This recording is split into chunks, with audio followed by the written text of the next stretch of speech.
All right, good evening. Can everyone hear me? Okay, can you hear me now? All right, great. Thank you, Alice. All right, good evening, everyone, and great to see you all. We must have a very important agenda tonight that you all are skipping out on both this glorious weather and the mayoral debate. I also hear there may be a happy hour going around. I'm not sure about that, but a birthday boy in the back. But in all seriousness, thank you for joining tonight for our June full board meeting. I'm Jessica Chair of Community Board 4, and I call this meeting to order. MCB4 has a hybrid meeting policy that can be found on our website. Board members are expected to attend meetings in person unless they have a disability and/or extraordinary circumstance. Excused committee members and members of the public will still be able to participate virtually. Board members who are joining via Zoom must leave their cameras on, and this meeting is being streamed live on our YouTube channel, and a transcript is being recorded. The meeting will live on our YouTube channel and be accessible to the public. As a reminder, signups for both the public hearing, which is tonight, is on the Avenir, and our public sessions are available before the meeting. I believe they're still in the back if you're here and interested in signing up. We highly encourage you to sign up even ahead of a meeting. You can do that on our website, and that helps us plan for the evening. To ensure fairness, consistency, and respect, we ask all speakers, including elected officials and their representatives, to limit comments to 2 minutes. And as I've said in past meetings, maintaining a respectful environment is not just a request, it is a requirement of our bylaws. We expect all board affairs to be conducted with fairness, decorum, and respect to board members, and to contribute to an environment where all continue to feel welcome to participate. This expectation extends to all attendees as well. Disruptions, offensive conduct, or personal attacks, all of which go against our commitment to hearing from all voices, will not be tolerated. If anyone does not adhere to these guidelines or the spirit of maintaining a respectful environment, they may be asked to leave. Tonight, we're going to approach our agenda a little differently just because we have some guests kind of popping in and out that we... But to start, before we get to that, I am delighted to welcome new board members to our board. Welcome. Yes, a definite clap for them. I'm going to call your name and ask you all to stand up. Jeffrey Gardner, Aaron Hoffman, Matthew Klein. I think I saw, did I see Matthew? Okay. Ellen Markman. Welcome, Ellen. Brendan McGrath. Brendan. Charles Archer. Welcome. And Brian Sloan. We're already 3 at the front of the house. No pressure for everybody else. Just kidding. Everyone is welcome to sit wherever they want. As board members, we encourage you to sit around the tables here on the outside so we can identify you clearly. We are thrilled to have you, and we'll do a little bit more on new members and those departing a little later in the meeting. For tonight's meeting, we're going to start actually with a presentation from Midtown North Precinct. I believe we're joined by them online. And this is consistent with our desire to hear from our precinct representatives to make sure that we're up to date and aware of the issues going on in our district. And so we're grateful. We have somehow spotlighted Hector. But hi, Hector. But we're going to turn it over now to the officer representing the Midtown North Precinct. Do we have you? Good evening, everyone. This is Deputy Inspector Rob Galt. I'm the precinct commander over at Midtown North. Can you hear me? We hear you. Thank you so much. First of all, welcome to all the new board members. I want to give a shout out specifically to Brian Sloan, who I have the utmost respect for. We worked on numerous community issues when I was previously the precinct commander in the 10th precinct. And a lot of the issues that we're dealing with in the Hell's Kitchen community are very much similar to the ones in Chelsea. So we did some great work together, and I look forward to working with him and the rest of the board to keep improving the quality of life and the crime conditions in the neighborhood. So just to introduce myself, I think it's been a while. I think we were trying to get one of these board meetings going for a while. So if for those of you that don't know me, I've been here in Midtown North for about 1.5 years now. Prior to that, I was in the 10th precinct as the precinct commander for over 3 years. And then prior to that, I was the Times Square commander for about 2.5 years. So I'm obviously very familiar with the issues. I'm very familiar with the stakeholders in the neighborhood, and I'm very available to work through some of the issues and concerns of the neighborhood. So just a couple of things that are going on that I'm going to speak of, and I'm happy to answer a question or two if you'd like. I am out on the road right now. I just left. All of our mayoral candidates are tucked away inside and getting ready for the debate. So we're managing some crowds over here. So just to talk about a little bit what's going on right now. So we're coming into the summer months.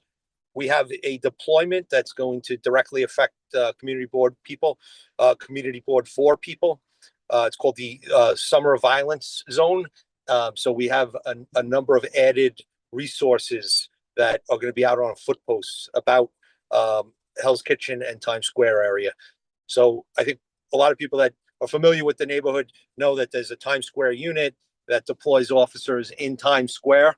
What we've done for the summer violence deployment is we've expanded that zone.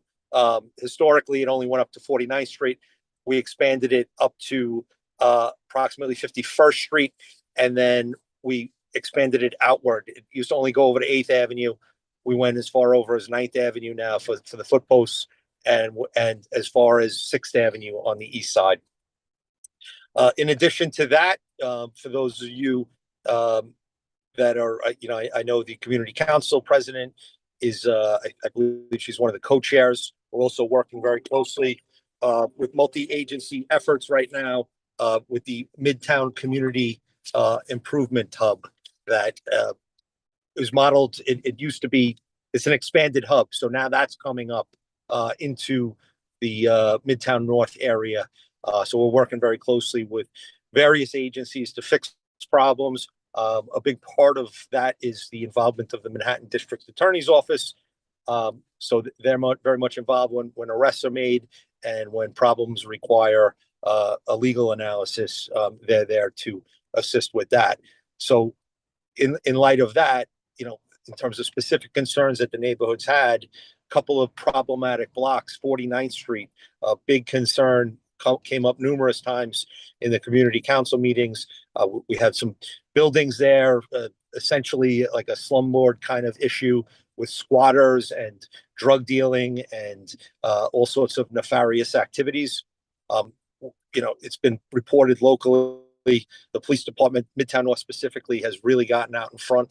And I think people on the call could attest to the fact that we've seen some great improvement based on the increased resources that we've sent to 49th Street. We've got some cameras set up over there. We've got some high-powered light posts set up on 8th Avenue and 9th Avenue. And we've been working closely with the narcotics division. And we've had numerous successful search warrants that have resulted in not just only arrests of the drug dealers, but seizures of large amounts of narcotics.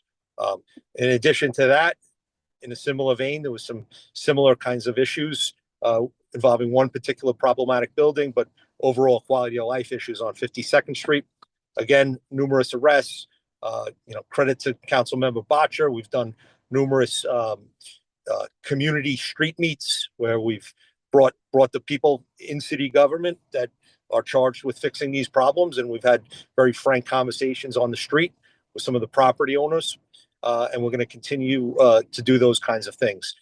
In addition to that, some of the enforcement things that are really coming up at a lot of the meetings and have a lot of concerns is the proliferation of e-bikes, e-scooters, dangerous style bicycle contraptions that are riding on sidewalks and outside of bike lanes and operating in a reckless manner. So we've really picked up a lot of enforcement with that. I'm sure you read the newspaper. These are meaningful enforcement actions in so much as we are sending them to criminal court with criminal court summonses. And we're hoping to see some improvement on that. And I know there's some additional, I think, legislative matters that I think are being discussed to bring some more enforcement options for the wayward pedicabs that are taking over various parts of Manhattan, particularly during the times of the shows, the Broadway shows, and around the holidays and whatnot. So that's basically an overview of what we're doing in Midtown North. We're going to continue to do a lot of enforcement, and we're happy to help. We're grateful. Can you just also remind folks that about the council precinct meetings and how they can utilize that venue to bring additional concerns or comments that they have? Yes. So Dolores Rubin, who's a member of the community board, I'll refer everyone to your fellow board member, Dolores Rubin. She's our president of the Precinct Community Council, and she chairs the meeting. And obviously, I'm a big part of that meeting where we discuss a lot of these issues in depth. We have a question and answer. We have follow up. So if something comes up at the meeting 1 month, you're going to hear the follow up to it. So I refer everyone to Dolores. She Great. They're the third Tuesday of the month. That's correct. Okay. We did have a couple of questions. We don't have a ton of time, just so our audience members know, but Officer, do you have 2 more minutes so we can take a question or two? I have as much time as you'd like. Okay, great. Leslie, you had a question, and then... Thanks, Jessica. Hi, Inspector Galt. It's Leslie Bogosian Murphy. How are you? I just want to bring up just one thing since I have you here. I want to take the opportunity. Recently, in Ramona Ponte Park, there have been a number of parents who have been calling me from PS 212 regarding a marijuana dealer that's sitting outside the park, complete with a whiteboard that lists their products and their prices. And it's a plague. The kids go after school. I know I emailed you. I know I went to the precinct myself and I gave you a call to just have someone maybe take a look or ride around there, just so the timing of that when the kids are getting out of school and the little ones are over there playing, that maybe you can address that and just give a little bit of attention over there if that's possible. If you could re-email me, because I'm not familiar with that email. If you re-email me, I'll query it through your name, but if you could re-email it, and then we'll follow up, and maybe I'll have somebody from Community Affairs reach out to you with the follow-up on that. Thank you. Yep. Great. Any other questions? Okay, we do have one hand up, Jesse, and attendees. Is that for a public session? Okay. Officer Galt, thank you so much. Good luck this evening, and we appreciate all you do to keep us safe. Thank you. We'll see you soon. With that, as I mentioned, we're doing a little bit of a alternative to our typical schedule. We're joined now by our council member, Eric Botcher, who's traveling, is joining us from out of town, but wanted to address the board this evening. So Eric, we will turn it to you. He says he's ready. Hi, everyone. Am I coming through okay? Yeah, we hear you now, Eric. And can you see me as well? We cannot see you. Okay, I can't see myself either. But I guess I'll just get started. And I appreciate the courtesy a lot. I know that you're making an accommodation, and I greatly appreciate it. I just wanted to come by and give a couple updates, chiefly about the Western Rail Yards. But I'll just mention a couple things, including the legislation I've introduced alongside Manhattan, my colleague Keith Powers, to address pedicabs in our district. It would prohibit pedicabs from being stationed within 50 feet of a Broadway theater entrance, to address what we're encountering with noise pollution, as well as the crowding of the sidewalks outside of the Broadway theaters when shows are getting out. I want to thank Deputy Inspector Galt for his partnership on addressing public safety concerns in our community, particularly at 49th Street and West 52nd Street. As he said, we've been working closely with the tenants and the precinct and others to hold property owners accountable for improving the conditions there, as well as getting real enforcement of the illegal activity that's been happening in and outside of those buildings. I encourage all residents to reach out to our office. Quentin Heilbronner, my liaison to Community Board 4. We coordinate very closely with all our precincts to address these issues. The Western Rail Yards, that's the big project, that's the big development that's happened since our last Community Board 4 meeting. After hearing from the community and weighing the facts and the proposals, I decided that that application for a gaming license simply did not have the support that such a thing like that would be needed for something like that. And I insisted that if it was to proceed at all, that had to be taken out. And I told them I want to see Wynn Resorts publicly announce that they're withdrawing their application. We've then been able to negotiate significant improvements to the Western Rail Yard proposal, significant improvements to the 2009 proposal. The 2009 proposal required 345 units of affordable housing. I believe 345.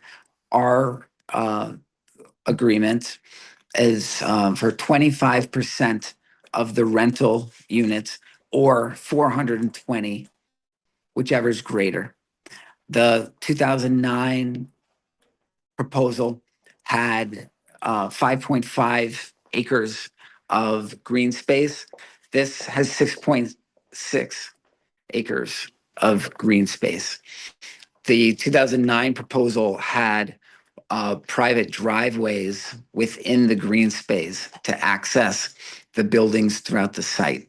We've taken the driveways out of the green space. They've been moved to the outside of the plan. The 2009 proposal was not going to get built. This is going to get built, and it's going to produce a new school, a new public school, daycare, 2 community facility spaces, and thousands of jobs for folks inside and outside of our community, up to 4,000 units of housing. We're still negotiating many of the points on this proposal, but it is going to greatly benefit our community. And as a resident of Chelsea, someone who lives down on 24th Street by the High Line, I look forward to going there and utilizing that green space and all the other amenities that it's going to provide. I really want to thank Community Board 4 and all the residents who came out and made their voices heard as part of this process, as well as the High Line and others. As I said, we're still negotiating points on this, but the vote of the full council is on June 11th, and looking forward to presenting on this further in the future. Thank you, Eric. Do you have a minute? I know you have something you're getting to out of town, but do you have a minute if there are any questions? Sure. Great. Anybody in the room have any questions for your council member? Wow. Okay. Well, you're off the hook. Thank you so much. Sorry I can't be seen, but I really appreciate the opportunity. Thank you, Eric. Madam Chair, I actually have a question. I have my hand up. I'm sorry, we didn't see you, Brad. Go ahead. That's okay. Hey, council member, I loved seeing you on TV the other day on top of a rooftop collecting carbon and making fuel. It was unbelievable. Which gets me onto the subject. We had a meeting with the bus terminal project people, and we simply asked, are you going to put any solar on top of the bus terminal? And they looked at us like we were crazy, which I know we've asked for. Also, with carbon capture coming out of the vents, we've asked about that. Again, they were like, what are you talking about? So I would really like your help. I know, just to put it on your radar, if we could really look at all these vent structures and getting some carbon capture and some solar. I mean, it's shocking that it wasn't even brought up. So also, that's really what I want to talk about. And congratulations. That was just a great demonstration of what we can do with carbon capture.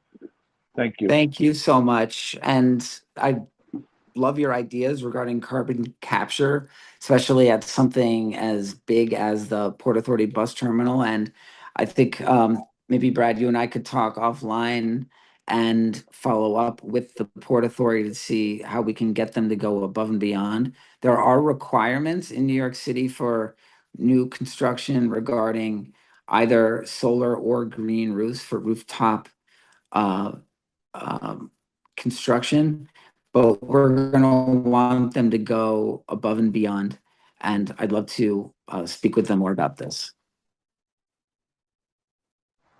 That'd be great, council member. I mean, as you know, we're the second most polluted board in all of the city because of all the vents and the tunnels and everything and the train. So that would be great. Thank you. Thank you. Thank you both. Hopefully our board isn't polluted, just our district. But we appreciate the point. Thank you, Councilmember. Congratulate Betty McIntosh and thank Betty McIntosh and Bert Lazarin for their service. Neighborhood heroes. Thank you to both of you so much. Thank you. And that is a perfect segue to our next item. We are delighted to be joined by Mr. Bert Lazarin, who I'll just share briefly. I was in this room when I was first a new member, like many of you. My first meeting was in this room. I sat over there and Bert was up here at the head. Actually, I think it was in the other room, but on this floor, I have a little bit more of a dais, but really was leading us. And I was thinking, what was going on in this place? How does someone know? How does so much mastery of all of these issues and what is being addressed and command of the room and all of those things? And Bert, you have been a leader and a teacher and a mentor to so many. And we are so grateful for all of your service and we wish you well in this next chapter. We're joined by a representative from Tony Simone's office, who's going to present you with a proclamation. Ben. Thank you very much. Bert, it has been so amazing watching you on this board. You will be sorely missed. We have this proclamation for you, which you very much deserve. Just going to read a few lines right here. Whereas Assemblymember Simone is proud to honor Bert Lazarin, whose decades of civic leadership and steadfast commitment to community engagement has helped shape Manhattan Community Board 4 and the neighborhoods it serves. Whereas Bert Lazarin has been a vital member of Manhattan CB4 since 2007, serving in nearly every leadership capacity, including second vice chair, first vice chair, and ultimately chair of the board from 2018 to 2020, where he presided over some of the influential years in recent board history. And then there's a bunch more about how amazing and incredible you are. And it concludes with, therefore, not me, Assembly Member Tony Simone recognized Bert Lazarin as a leader, advocate, and community steward whose contributions to Manhattan Community Board 4 and to the city of New York resonate for years to come, and be it further proclaimed that I, again, not me, Assembly Member Tony Simone, bestow this honor upon Bert Lazarin for his extraordinary public service, his principled leadership, and his enduring commitment to our neighbors who call them home. Thank you so much, Bert.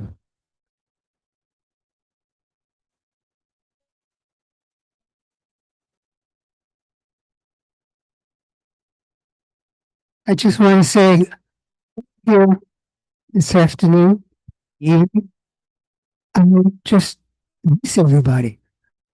I miss good. It's been part of my life for the last 20 years or so. And I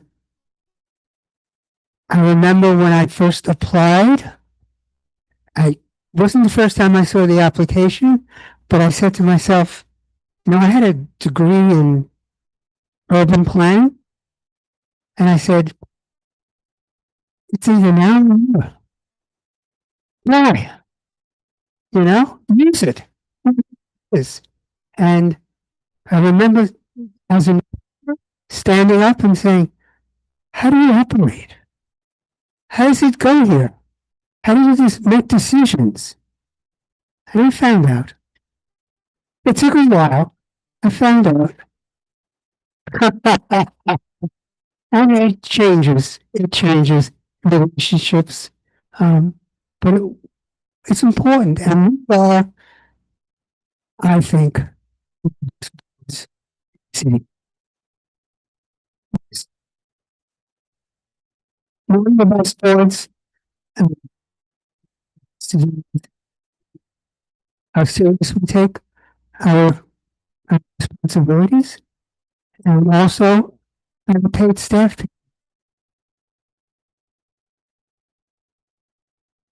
So I want to thank everybody. It's a new part of my life. Thank you.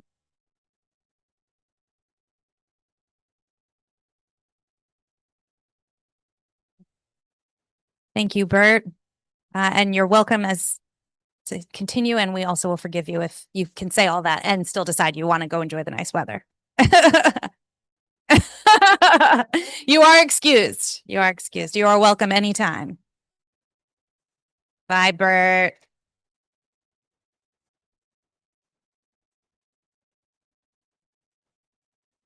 Okay, with that, I think we're back on schedule for our regularly scheduled business. We're going to move now to our public hearing. Tonight, we're hearing on the draft scope of work for Avenir Gaming proposal, and I'm going to invite Jean-Daniel Nolan to help lead that hearing. Do we have anyone who's signed up? I'll let you.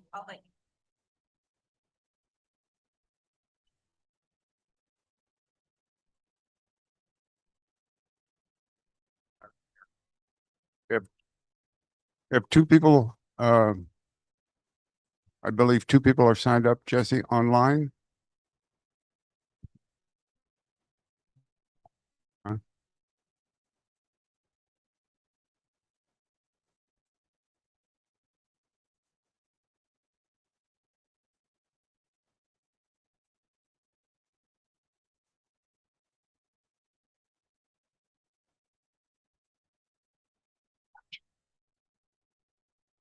This is what's called a public scoping of a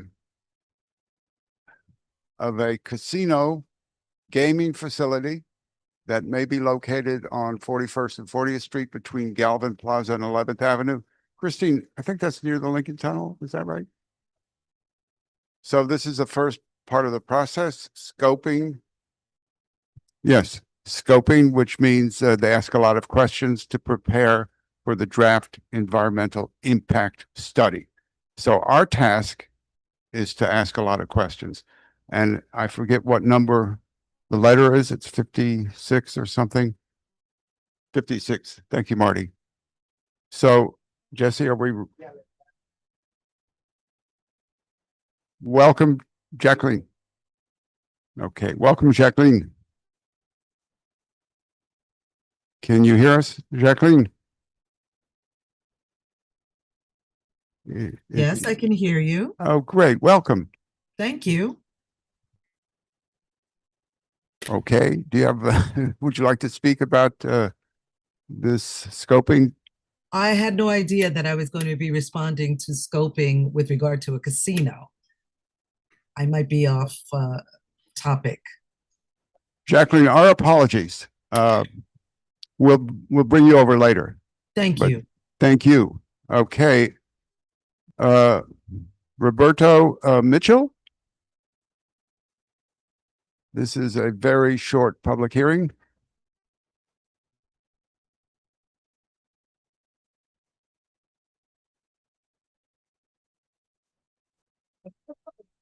Declare this hearing over. Thank you, Madam Chair. Great job, JD. Thank you. Wait, sorry, JD. Viren, we're confirming you're speaking on the scoping for Avenir Gaming proposal. Is that correct?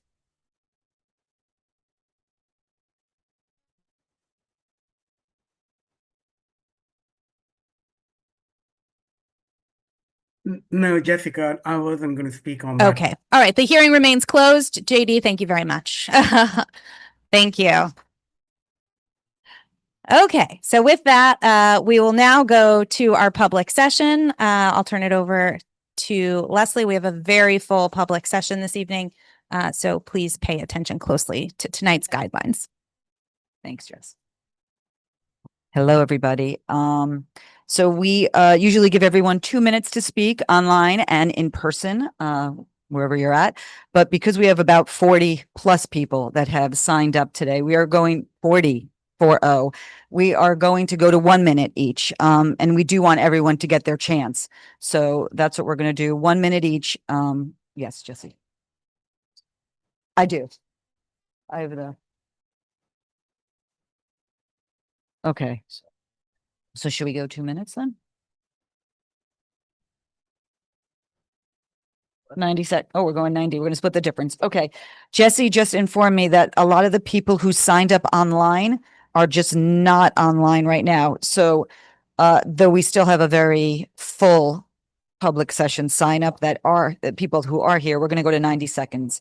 Let me just, you know what, why don't we do in person first?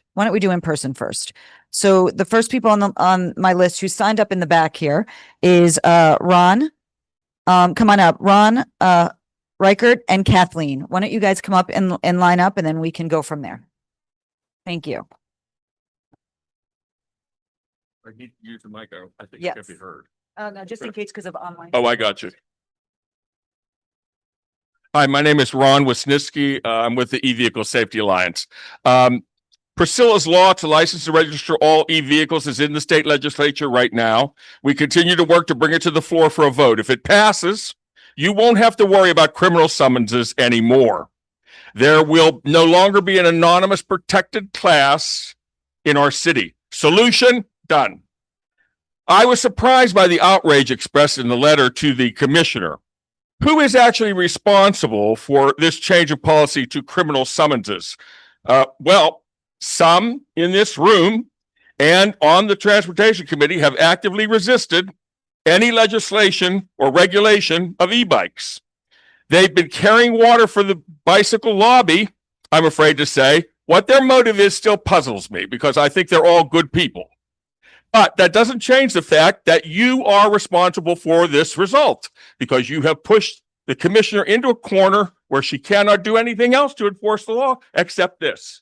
It's the only way she can get anybody to be told what they're doing is wrong because they just ignored them before.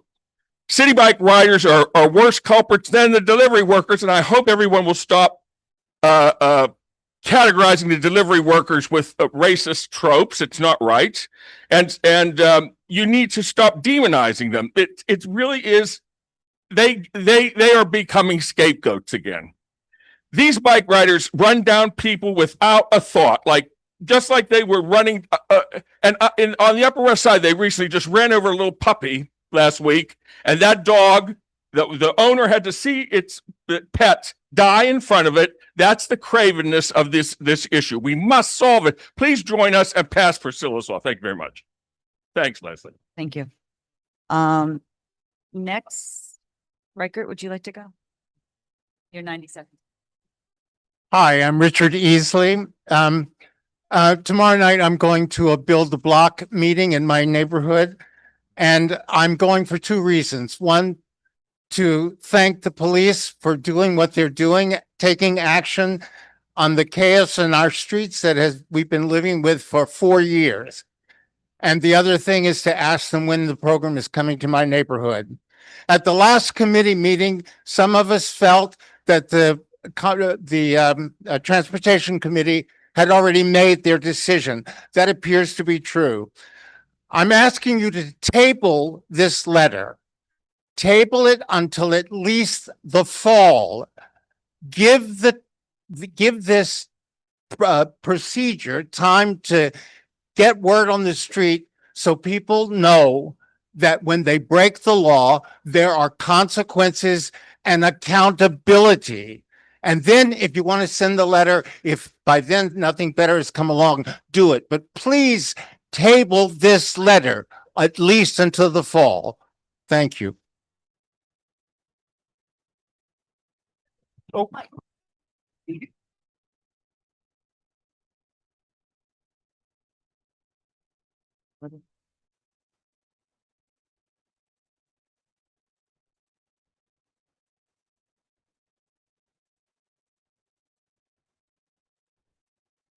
Thank you. I'm Kathy Conry. I've lived in Hell's Kitchen for 47 years. Thank you, first of all, for hearing our voices. At the recent 9th Avenue Food Festival, I nearly avoided being murdered by a rogue scooter rider with a 10-inch knife when I yelled at him to get out of the pedestrian crosswalk, where over a dozen people were almost mowed down by his irresponsible and intentionally reckless behavior. Luckily, I was able to get safer in a group of construction workers.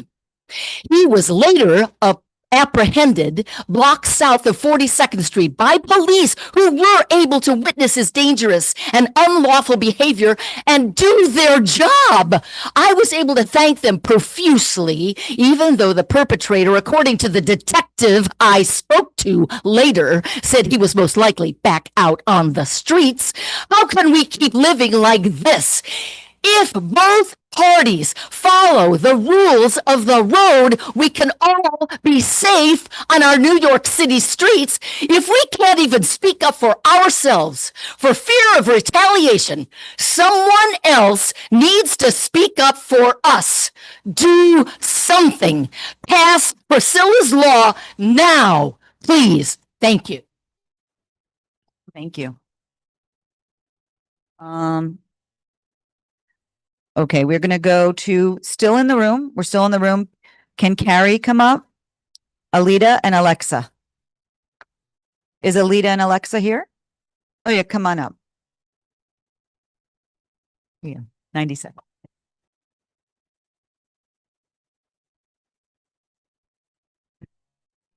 Hi, thank you for allowing us to speak, and I want to thank the board, especially for the work this past year with EFSA in trying to accomplish a few things that we have had that are concerns, especially the e-vehicle statement about e-vehicles in the parks. We really appreciate that very much so. Mike, oh, I'm sorry. Sure. My concern with the letter as being being a victim. I've been hit twice on my bike. I'm a cyclist, and I've been hit twice by e-vehicles. My concern is clearly there's an issue with the summonses and how this is being approached. Obviously, you've already heard Priscilla's law does not criminalize people. It's licensing, registration, and insurance, which is a far better solution because it doesn't go to that extent, and accountability is very necessary. My concern is this 3 to 6 month warning grace period that you're suggesting. I really would appreciate that being reconsidered in this letter if you indeed intend to send it. 5 hours on a gurney and a neck brace in the emergency room, 6 hours of recovery. We don't need 3 to 6 months of warnings for people. They know when they're doing something wrong. Accident. 98% of the time. I don't think a grace period is appropriate at this time to be suggested. It really isn't. It's been 5 years. Even before EVSA started, I've been fighting this issue as a cyclist since 2020. No grace periods are necessary. There needs to be accountability. Accountability can be held with the law that has been suggested and other legislation perhaps, but it needs to be passed through the city council and not blocked by TA. You hear it? And it needs to be supported by the community boards. Thank you so much. And I just want to be clear, there are 2 letters, just so everyone knows. There's one from transportation about what you were just referring to. There's one also from exec that is just, I'm sorry, from WPE, just collecting data on e-bikes and parks. They're 2 totally separate letters, but I just wanted to make that clear in case people were confused. Okay, next, Alita. Oh, yes, go to you. Okay, my name is Alita Reyes, and I want to say that the people living in, especially in my building, and I think it's 435 West 27th Street, are all elderly. Most of them are handicapped in wheelchair. Most of them do not move at all, are paralyzed. And these people get very little income. according to the amount of rent that they are paying in NYCHA, because NYCHA is 30% of your income. But if they go outside of NYCHA, there is no such thing. There is no such discount. If the little room, which is a matchbox, is $10,000, you gotta pay $10,000. There's no way around it. You see? So in that way, living in NYCHA helps us because we can accommodate according to our income, the rent, and then also light, gas, and water is included in the rent. That's another thing. And where are we gonna go? Where are we gonna go that we can live by the little bit of money that we have, pay rent, pay bills, pay everything, pay for food, and still survive? No such thing. Thank you. This is on NYCHA, right? On NYCHA. Yes. Okay. Thank you. Let's see. I'm just gonna wait. You wanna? Alexa, you're next. I'm gonna give you 9 seconds. And just to queue up would be great. Would be Jackie, Jim, Boyd, and Marnie. And I believe those are the last in the room. Hi, I'm a NYCHA resident for many years and you all know me. Good evening. I agree with Alida. She's very concerned about the stuff that's going on with the demolition and the market rate rent. And it's true about the market rate rent. Once they convert it into market rate rent, no one with low income will be able to live in New York or the boroughs of the city. Today I got an insult on Twitter by someone, I'm not going to mention who. And every time I fight for NYCHA, I am called names. I am being harassed, and this is not right.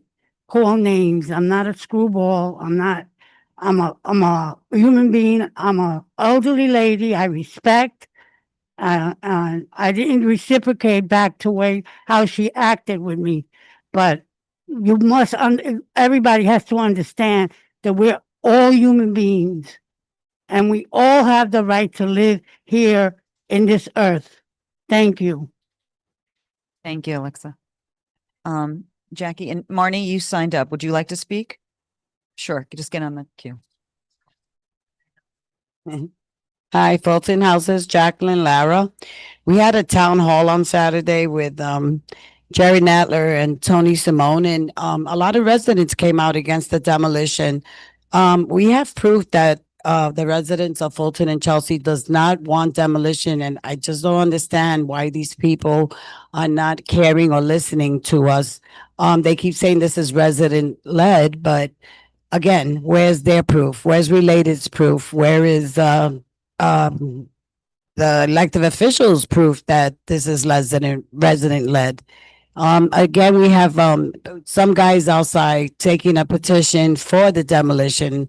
I don't know who they are, but we keep taking pictures of them. They're always different, and they just keep getting signatures from the same residents over and over again. Also,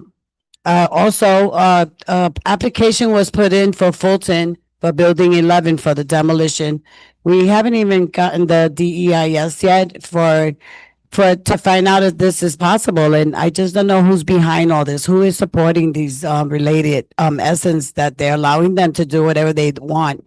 And it's not fair that we didn't get a vote. We's got a vote. Other developments have votes, and we didn't. They're actually taking these homes away from us without a care in the world.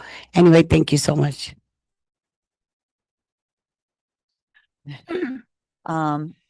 Marnie and then so if people haven't seen, you guys can go to my Twitter. It's Marnie for Change, and you can see kind of what evolved with the town hall. The residents, like Jackie was saying, really came out in full force. There was a lot of anger and hostility So if you look at it, you can kind of see. So go to my Twitter, Marnie for Change. But also people need to know that the right to return is really a policy goal rather than a legally enforceable right. There's no legally enforceable right to return. I know what Jackie was saying, HOU has young people out there telling tenants that there's a federal right, but like without strict oversight, funding and tenant protections, the outcome is that thousands of low-income residents, disabled, seniors like Alita are displaced, and often permanently under the guise of redevelopment. So that's something you can even look that up on ChatGPT. There really is no legally enforceable right to return. So we would like the elected officials to be honest and, say that because that's what's really true. And also under these programs, the developers have all the power. They promise one thing and they do another. You guys know that being part of the community board. And also such a massive redevelopment needs to go through the Euler process. Fight for NYCHA, we have a lawsuit in state court. We're representing 6 tenants. We have about 20 more tenants that want to join our lawsuit. So we would love it if the community board would kind of come on board that such a massive development needs to go through the Euler process. Thank you. Jim, I think you're gonna close us out in person. I'm always here to talk about the heliport.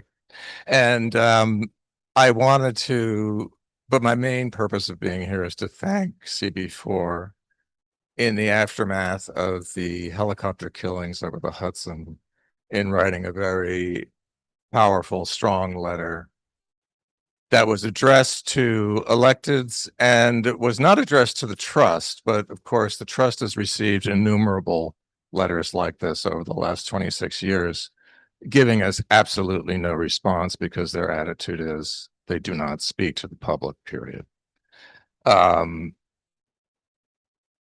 The sudden deaths in an accident are awful, but the trust has been slowly poisoning millions of New Yorkers at their chain link gas chamber on West 30th Street. And for them to say that this is a source of revenue is absolutely disgusting. How can they call this dirty payola self-finance? What is the going rate for public health and safety in their park? I hope that a letter like this could be publicized widely. It was in the West 42nd magazine. That's where I saw it. And then I looked up through Jesse's listing of the actual letter. And I only wish there was some way to have a social media blitz to inform New Yorkers about this horrible place. And I stop and speak to many, many visitors at the heliport, and they're all interested in why is this place there. Thank you. Thank you, Jim. We are now going to go online, which from what I understand from Jesse is a considerably less an amount of than 40. But why don't we start with Jacqueline? Jacqueline Velez, can you hear me? Yes, I hear you well. Oh, great. I'm going to start your 90 seconds now. Go ahead. Okay. My name is Jacqueline Velez. I'm a resident of Fulton Houses. My family has lived in the Fulton Houses since 1968. We are for the redevelopment. I have been in many meetings where I've heard what is going to be done. We've also received legal services to ensure that everything that has been promised will be taken care of. Chelsea has changed dramatically. That is true. But we need to deal with the reality of change here. And in the long term, I feel strongly that this will benefit the neighborhood versus anything else. We need to live in better places. We deserve it. And I feel like it's time for us to have a change. So although there may be many people who feel opposite to that and have louder voices than I do, I still stand firm with that we need change and we are entitled to it. And we have lived in this disinvested situation, and it's time for a better world.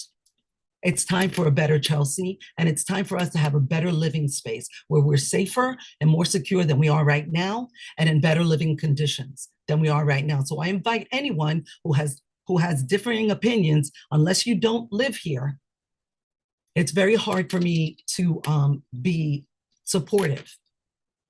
If you live here and you've lived here as long as my family has, you know better. So Thank you, Jacqueline. that's my point. Thank you so much. Thank you. Jesse, is Julia Ramos over? And then we'll do Marcus and Pamela. Julia, can Hi, you hear good me? yes, Oh, I great. can. Okay, great. Your 90 seconds starts now. Okay, good evening. I live in Fulton Houses with my 2 children. I am for the demolition. I have attended almost every meeting that's happened. I want to make clear that there was a vote. I was there, I voted. You know, as a person with a disability and a child with a disability, I understand the fear. Change is scary, but we also need accessibility. There are tenants that are locked in their homes every time the elevator breaks. Can't go to the store to get food to eat until that elevator is fixed. Can't go to the hospital to get help for your body if the elevator is broken, if you're wheelchair bound. My child has a physical disability. When that elevator is not working, it's either I can carry on with my heart condition or we stay home and hope it's fixed soon.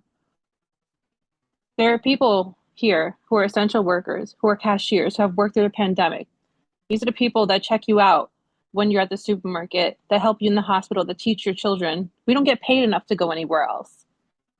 This is our only choice because society doesn't deem our jobs important enough to pay us a wage where we can live outside of NYCHA. We work just as hard as everyone else, and we deserve a home that is safe, not encapsulated by asbestos and lead and various other toxins. My bathroom wall has fallen down several times this year. My cabinets have fallen off the wall. Me and my children shouldn't have to live that way, and fear of change shouldn't stop us from moving forward. Thank you, Julia. Next we have Marcus. Marcus, can you hear me? Online? Marcus Little. Yes. Oh, great. Your 90 seconds starts now. Go ahead. Yeah. My name is Marcus Little. I'm in support of the NYCHA rebuild. We need better housing, safer apartments and safer units for residents like myself. Great, Marcus. Thank you so much. Pamela? I saw Pamela. I think I saw Pamela. Yes, Okay, you great, did. Pamela. Go ahead. Your 90 seconds starts now. You saw me for sure. Hi. Good evening, everybody. I'm Pamela Wolf. I'm a public member of CB4 and I serve on the Chelsea Land Use Committee and intend to continue to do so. I want to say that I am disheartened by the fact that we have been reduced in our number by 3 members of our committee.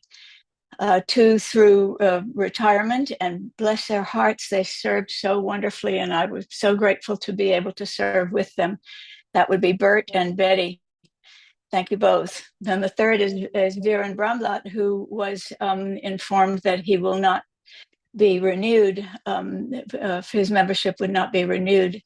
I'm very sad about that, and I am concerned because it means that our committee has lost the 3 members of our group who were truly urban planners and have experience in urban planning, leaving us rather bereft.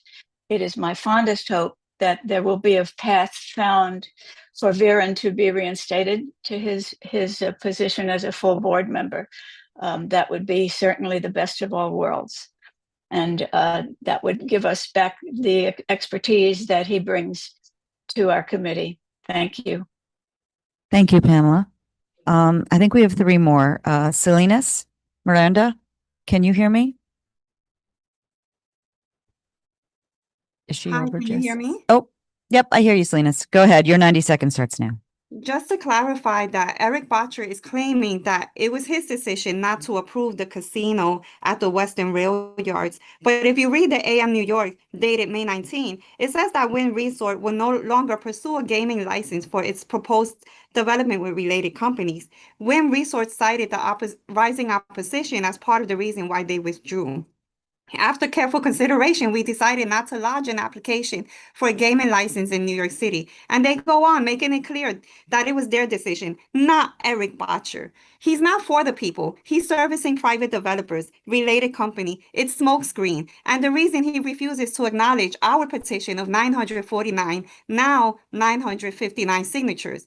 Speaking of lies, at the May 31st town hall meeting with Tony Simone and Jerry Nadler, Tony Simone claimed that the petition that we submitted regarding the FEC demolition proposal said that we were obtaining signatures by stating that the tenants will go homeless. This is an outright lie. He has the set of the petition himself and just wanted to make you aware of the elected officials that are representing us. They are liars and are servicing the private developers related companies. But most of us already know that. But this is the first time we have them on record as an obvious and blatant lie. And they need to be exposed. So if all these, I'm sorry, I'm lost. So if all these people are constantly getting caught in lies, how can we believe that they are promising they will actually follow through? Change is good when it's better. I've lived here for 50 years, and I can tell you that a mass demolition in Chelsea is not better. Thank you, Salinas. Okay. Thank you. Let's go to Alexander Garcia. Alexander, can you hear me? We see you there and you're muted, so I don't know if you have to unmute yourself. I don't know if you can hear me. Okay, why don't we pause on that then, and why don't we go to Hector Vasquez? Hector, can you hear me? Yes, I can. Evening, everybody. Hi, and just to say, Hector is a full board member. I'm a full board member, and unfortunately, I'm not allowed to vote on the NYCHA issues concerning Fulton and LA Chelsea. I am a longtime resident of Fulton Houses and a former resident of LA Chelsea, and I was on the Tenants Association board for both developments for many years.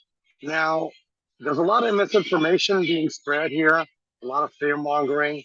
I myself had been on the was on the original working group developing a plan to try to save our homes from LA Chelsea and Fulton for many years. And speaking as a resident, a father, and a member and a community leader, this is the best plan moving forward. Please do your own homework. Don't believe false accusations. Some of the misinformation that's being spread. I suggest you do a little deep dive into what's actually happening in the community. And yes, we are suffering. People are dying. There are regular robberies and people getting shot on a regular basis. And that's no joke. All you have to do is look it up on the internet and look at the publications. Basically, as far as Related and Essence goes, yes, we are aware that they are a big developer. But they all are also the ones that are capable of actually making this place a better place to live. We went through several developers. We researched them, we interviewed them, and they were sadly, they were not up to the job. Thank you, Hector. Okay, thank you very much. And like I said, get involved and do your homework, please, before you start making accusations. Thank you. Thank you, Hector. I'm just going to go back to Alexander one more time. Alexander, can you hear me now? Because we see you there, but you're just muted. I don't want to skip over you. Okay. Mike Noble, you have your hand up? I do. And just so everyone, Mike is also a full board member. Yeah, hi.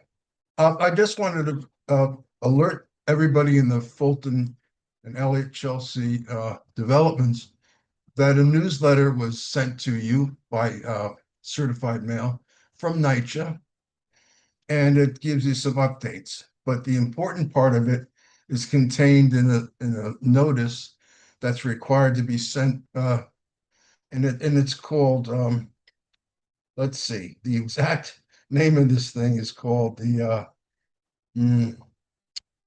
hold on a second. We'll Well, it's the Uniform Relocation Assistance and Real Property Acquisition Policies Act. And what that is, it gives you rights to money and advice once you're selected to be moved to a temporary location. I advise you to read it if you haven't opened your letter yet. And part of that notice, it also states that residents' rights and protections will be preserved through NYCHA's PACT program. So what this thing does is it gives you, different scenarios of how much money you can get and whether you're going to rent a new place, stay in NYCHA, or buy a property, buy a place of your own. So get a look at it. If you haven't gotten it, go to the PACT hotline that NYCHA has.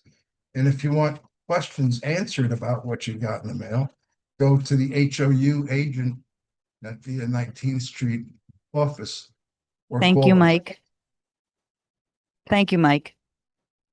I see next we have two more people that hopped on, but I see Viren is on. Viren, can you hear me? Yes, I can. Hi, Viren. You get 90 seconds. Thank you, Leslie. I just want to make a quick little note here. Thank you for making time for me to speak tonight. I also want to welcome new board members. CB4 is a great place to be at, and you'll learn quite a lot that you probably will never learn in school. Just want to quickly say that Community Board 4 has been a model of civic strength, powered by diverse voices, deep knowledge, and a shared commitment to our neighborhoods. I've learned so much from serving alongside some of the most intelligent and dedicated folks on the board that who really care deeply about what happens in this community, but not only just this community, but beyond this community as well. Their voices matter the most. My experience having worked with these folks has been incredibly meaningful to me, and I'm very proud to support the board's mission moving forward. Either in full capacity or as a public member on CLU, I look forward to continuing this important work together. I thank you again, and I want to continue helping preserve the strong independent voice that makes CB4 extremely vital, not only to Manhattan, but to New York City too. It's sitting on a very important sort of district that connects New York City with the rest of the nation in a remarkable way. It has some of the most remarkable infrastructure projects that actually run right through our fabric. And I think that is something that we should keep in mind. And I thank you, Community Board, once again. And I request the board to keep its voice loud and clear. Thank you again. Thank you, Viren. Viren, you're getting applause in the room, just so you know. Thank you all. I appreciate all of you. You don't know how much I do. We have two more people. Three more people. Okay, it keeps going. John Raffet and then Reggie Johnson. John, can you hear me? Yeah, I can hear you. Oh, good. Okay. Your 90 seconds starts now, John. Okay, the whole issue with this demolition and reconstruction. De Blasio, one time during a meeting, he said, I can have any idea that's solid, I will help so that way they don't have to destroy the Chelsea Elliott houses. I proposed the idea of using other NYCHA facilities because they have a lot of space. I mean, for God's sake, nobody in the project uses a baseball field, for God's sake.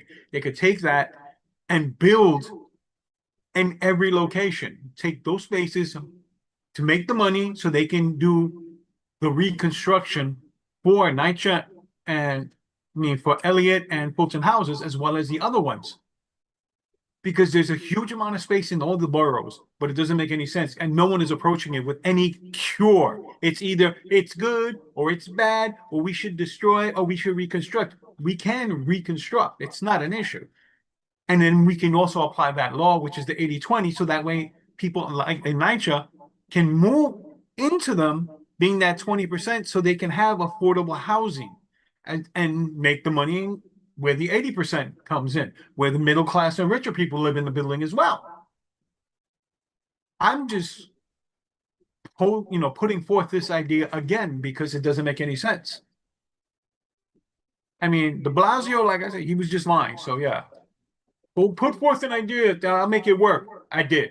Nothing happened. So I'm putting it forth again to see if something can happen. I also am starting a non-for-profit to help people in NYCHA as well as other locations that are abused and handicapped, because I'm tired of just sitting back. Thank you. Thank you, John. Reggie, can you hear me? Reggie Johnson? Yes, can you hear me? Yes, I can. Go ahead. Yes, my name is Reggie Johnson, and I fully support the rebuild. We've been living in insufficient housing units for far too long, and it's caused a lot of difficulties. The rebuild is what we need to ensure all residents are safe and have a decent place to live, and this rebuild will definitely benefit me and my family.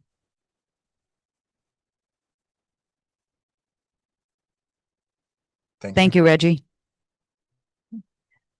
All right, Samuel Alexander, and then David Holoka. And then we are finishing, Jesse tells me, and I always listen to Jesse. Samuel, can you hear me? Yes, ma'am. Can you hear me? Yes, I can. Go ahead.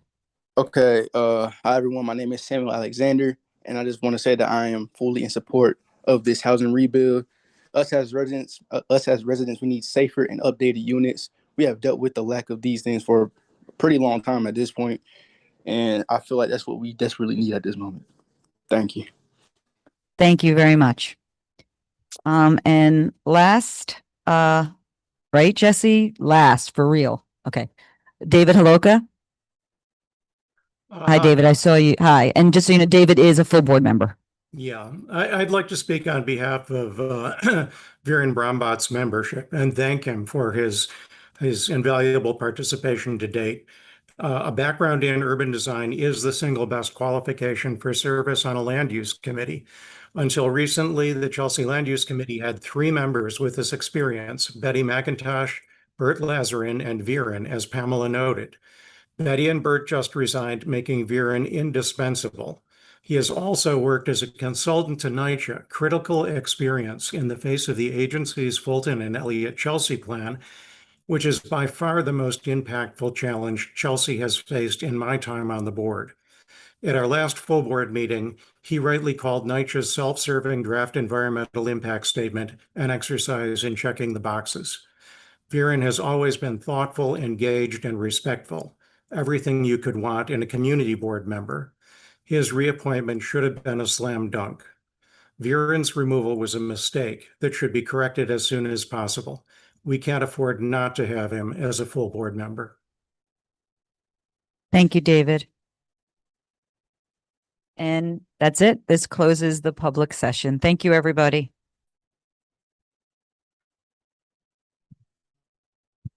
Thank you, Leslie.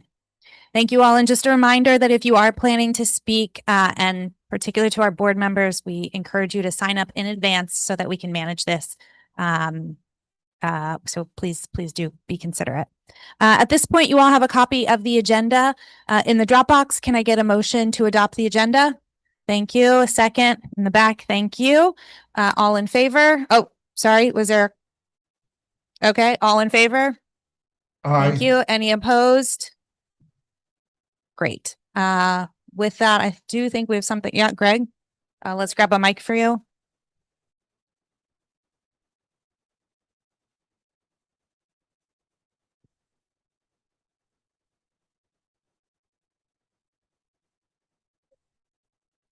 Hello. Hi, Madam Chair. I have a request to make. Letter number 45 needs to go back to, like to request that we bring that back to committee, Chelsea Land Use Committee. Some additional work and focus needs to be done to refine that letter. We want to make sure that is correct, right, spot on. It's related to the unsafe facade at NYCHA buildings. Great. Thank you. I think we can make that amendment. Jesse, anything else we need to do on that? Are there any objections? Okay, great. We'll go back to committee. We look forward to that coming back in due time. Thank you to Katie Stokes and Candace Hewitt for the minutes from May. Can I get a motion to adopt the minutes? Thank you, Kevin. Second, Joe. Thank you. All in favor? Thank you. Great. Any opposed? Terrific. At this point, we will shift to our elected officials. As a reminder, we ask our elected officials to limit their comments to 2 minutes, and we'll begin with folks in the room. As I know the convenience of Zoom is hard to beat, but going forward, we'll encourage our electeds and their representatives to join in person. Being present physically encourages more conversation and follow-up, something we would like your offices to prioritize, particularly on the months you are scheduled to speak. So with that, I believe we'll start with Mackie representing Congressman Nadler. And just want to again acknowledge that the Congressman's office and your staff, your colleagues went through a difficult week. And we're glad you're all doing well and happy to have you. Thank you.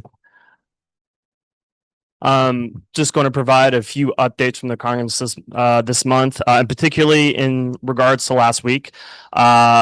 As many of you may heard, last week there was a concerning incident in which the Department of Homeland Security agents forcibly entered Congressman Adler's district office without a warrant or consent and handcuffed and detained a staffer. From the outset, Congressman Adler's number one concern was for the safety of his staff. While no arrests were made and the situation was quickly de-escalated, Congressman Adler is alarmed by this aggressive and heavily handed tactics DHS is employing against citizens and non-citizens in New York City and across the country. As a result of last week's incident, Congressman Nadler and Congressman Jamie Raskins sent a letter to the Judiciary Chairman Jim Jordan urging him to convene a committee hearing with DHS Secretary Kristi Noem. President Trump and DHS are sowing chaos into our communities, and both representatives urged Chairman Jordan to condemn this behavior and demand Secretary Noem appear before the committee to answer questions regarding the situation. Last but not least, just a few quick updates for community events coming up. Congressman Nadler and State Senator Liz Krueger will be hosting a town hall on Tuesday, June 17th from 6 to 7:30 at Hunter College North Assembly Hall. There are flyers back there for RSVP. If you have any questions, feel free to stop me after the meeting. In addition, we also have a series of mobile constituent service days across the district that include Wednesday, June 11th from 3 to 6 p.m. at Goddard Riverside. Wednesday, July 16th at Strauss House, and Wednesday, July 23rd at Hudson Guild. Again, if you have any questions in regards to those events, feel free to stop me after the meeting, and I'm more than happy to answer any questions. Thank you all so much. Thank you. We'll turn it over. Ben, are you coming back up? Thank you. Hello, everyone. Ben Lowenstein here from Assemblymember Simone's office. Real quick, wanted to provide some budget updates. We're pleased to announce that we passed the budget and we're successfully able to get $85 million for the reconstruction of Pier 76, which will build an amazing new park.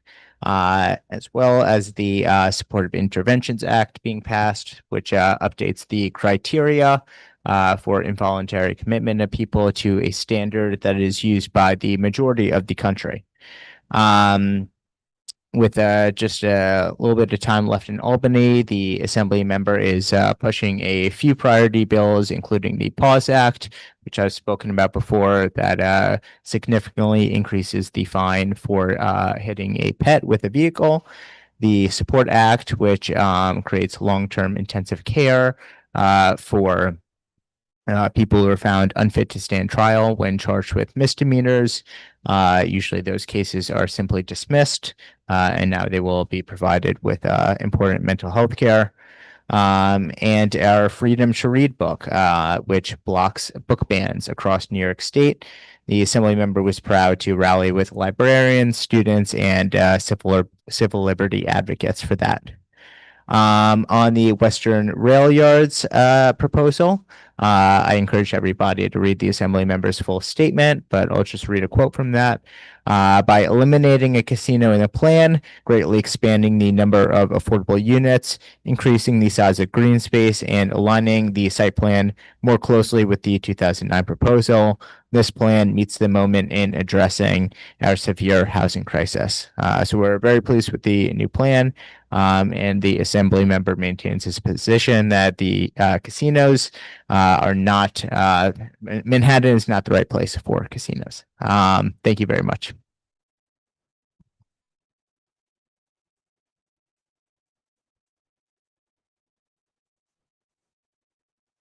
Thank you. Oh, sorry. We'll now go online with Yi Wang representing Manhattan Borough President's Office.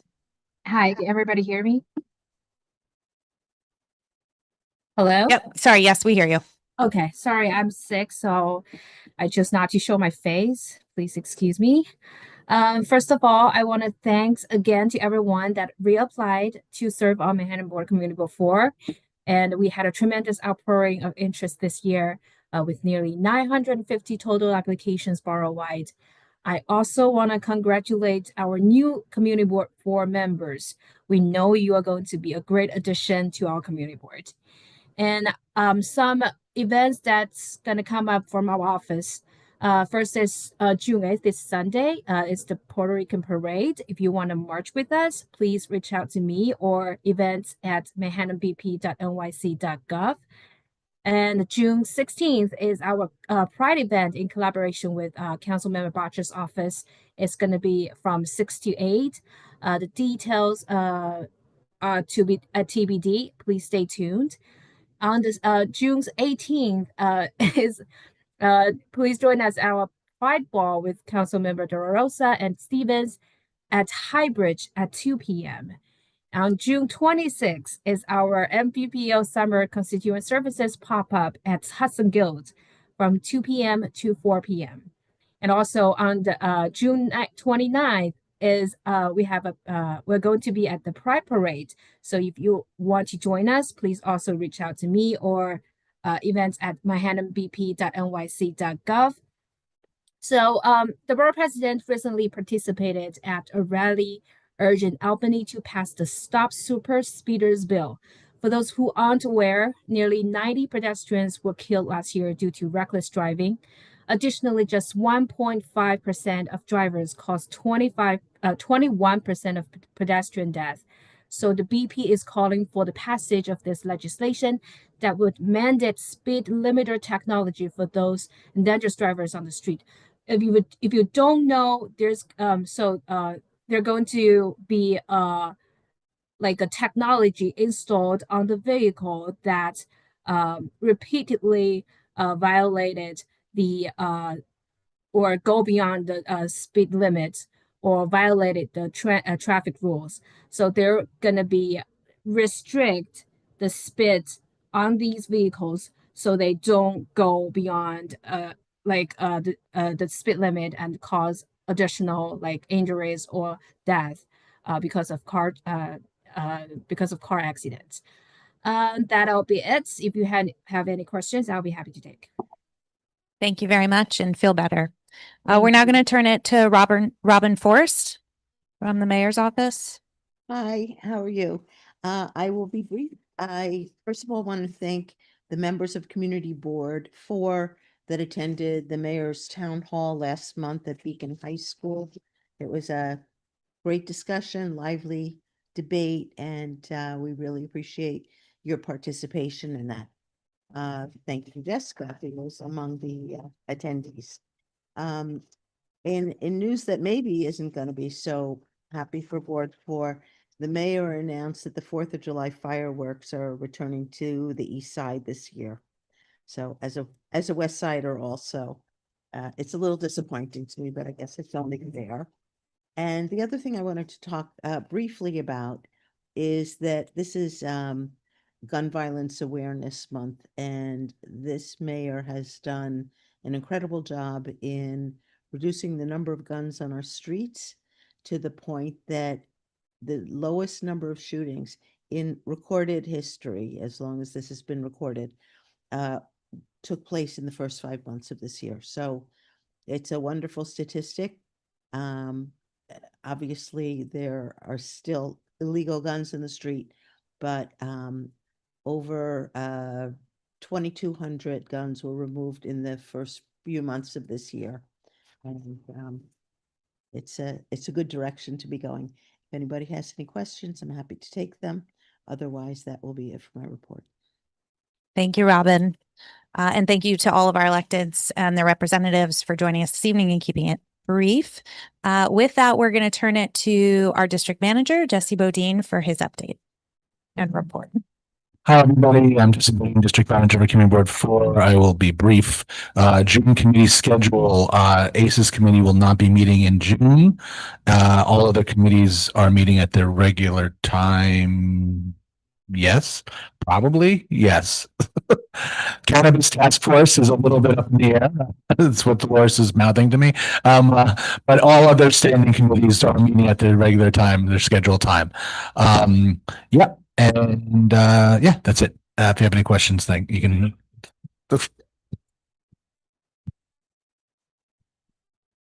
Been much funnier in the past. I don't know why you're clapping now, but thank you. And for my brief chair report this evening, I want to again welcome all of our new members, Jeffrey, Aaron, Matthew, Ellen, Brendan, Charles, and Brian. We are thrilled to welcome you, to have the new perspectives. You'll see around the room lots of people you can learn from, actually everyone you can learn from. We encourage you to reach out, make connections. And with that, I want to note that for committees, we are looking to make placements sort of as we speak. We've sent some emails to committees chairs. So if you committee chairs, take a look at your email. You may have received something from me about that. But we, to our new members, will be looking to make those placements. We do our best to accommodate your top 3 choices, but we are balancing and juggling a lot of interests, availability, capacity, all of those things. And so, as well as the expertise that's needed. So we appreciate your willingness to kind of learn and be open to maybe committees outside your first top 2 choices. The other, and then for committees, also we'll ask all of you as members to be welcoming to all of those new faces around your table. And I know we can quickly launch into acronym soup. And so really encourage people over these next few months to kind of take a beat, welcome people, really think about how we can support new members as they join our board. With that, I also just want to give a shout out. We know that we have a board engagement working group that's been meeting, and they will be continuing to work on some recommendations that we'll hope to put in use with our new members to really ensure that we can onboard them and create a rich class that will serve our board well into the future. And thank you to everyone who's serving on that group. Just 2 quick updates. In May, we provided testimony for the draft scope of work for the proposed Avenir Gaming facility. That's what we had the hearing on earlier today. And we also provided testimony at the LPC hearing for Left Court Clothing Center, which we have a letter on. Those were 2 issues that we needed to get ahead of due to timing. And I want to thank board members who stepped up and represented us there and did the work to prepare us for that. I also, you heard about the Mayor's Forum, which took place a couple of weeks ago. There's also been several town halls. I think one was referenced that Tony Simone held. These are really good opportunities to know what's going on in the district. Not everyone comes to our board meetings. And in fact, at the Mayor's Forum, it wasn't so only about 35 community members, but there were faces that I don't normally see. And so I think it's, as we think about the board and sort of who we invite in, it's also helpful for us to kind of be out in the world. So I encourage everyone to attend those if they're able and interested. I also just wanted to make a quick plug. You've probably heard about this charter revision work that's happening. I want to thank Roberta Barnett, who's helping us kind of coordinate our response on that. And you'll be seeing some of that work at committees or some of those discussions taking place. If you have any questions about charter revision, please reach out to Roberta. Want to acknowledge the housing plan is still working through to make revisions on that. And we're excited to see that come back to the board later this summer. We have a date now for our MCB4 and elected representative town hall on the Fulton Elliott Chelsea redevelopment proposal. That is now scheduled for July 9th at 6 p.m.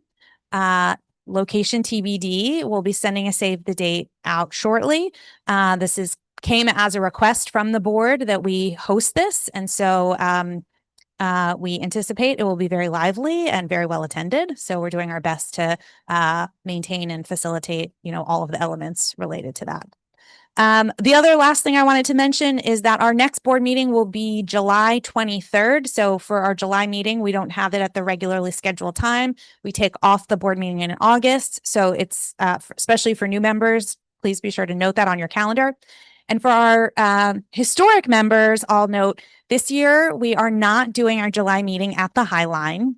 due to some of the noise issues that we faced in past meetings. However, we will be doing our board social, which is scheduled to take place on July 24th at the Highline. So we'll still get time to be together outside, but we'll still be in an environment that allows our board to function appropriately. And thank you to Jesse to working out all those logistics, and be sure to note those 2 dates on your calendar. Before I turn it to BLP, I'll just also acknowledge we'll talk about this in July, but we take our committees mostly take a pass in August, with the exception of BLP, as noted by all of the work that they have, which I'll now turn it over to Frank, who's going to walk us through the marathon agenda that is BLP. I actually wanted to make a comment on that because, as you know, we've been at the full board, because of the sheer number of BLP items, we've been treating them in very succinct fashion at full board. And I sort of wanted to reassure everyone that on the committee level, we really spend serious time on each of these applications. For example, with all of the roadway and sidewalk dining, committee members actually visit every site to make sure the floor plans, the site plans actually comply with the reality of what's on the street and the sidewalks. We often have discussions with the operators before the committee meeting to try to resolve any differences. So the committee is doing a lot of work, and I wanted you to feel comfortable when we sort of group things together. Thanks. And as I'm about to do now, so I will take questions about any of the BLP matters, which are 1 to 43. As you'll see, I think the outdoor ones are actually all sidewalk cafes now. We're seeing more of those, but also questions about item 47, which is a 57, which is a BLP matter that came up at exec again because of the deadline for our response to the DOT.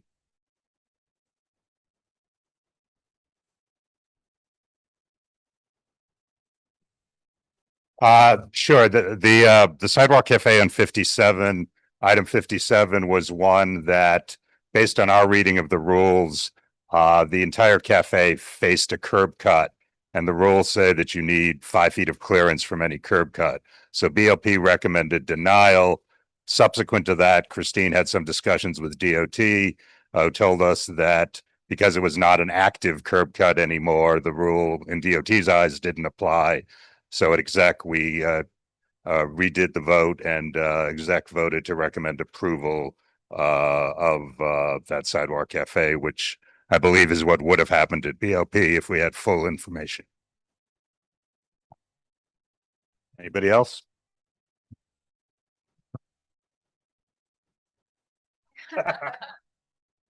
And apologies, I should have mentioned ahead of us going into business, for our new members in particular, this is a point where we go through all of the letters that were the items that were reviewed at committee, that were a vote was taken. So there's been consensus on this. All of those letters are now in our Dropbox. And so you should have received a link in the email. Can be following along simultaneously. You see, we don't have stacks of papers so much on our desks, but everybody should have read or reviewed the letter in advance.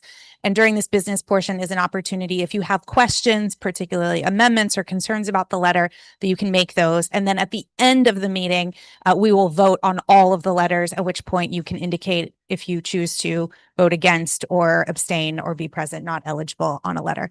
Christine, you have a question. You'll need to use the mic.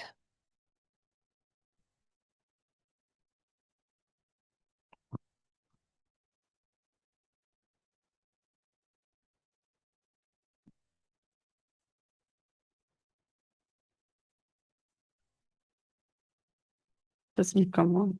Right. I was just saying that this is the period where the public cannot participate. So this is, thank you. This is limited to the participation of the board, as this is board business. And so the comments that are accepted during this period are simply from the board, and anybody from the public who wished to speak on any of these letters would use the public session to have done so, or perhaps came to committee where their voices were engaged at that time. Thank you, Frank and Wendy, for your work. And I understand that committee often goes till 10:30. So if anybody thought that you guys weren't working hard, they weren't paying attention. With that, we're going to turn it to Greg, who's representing letter 44.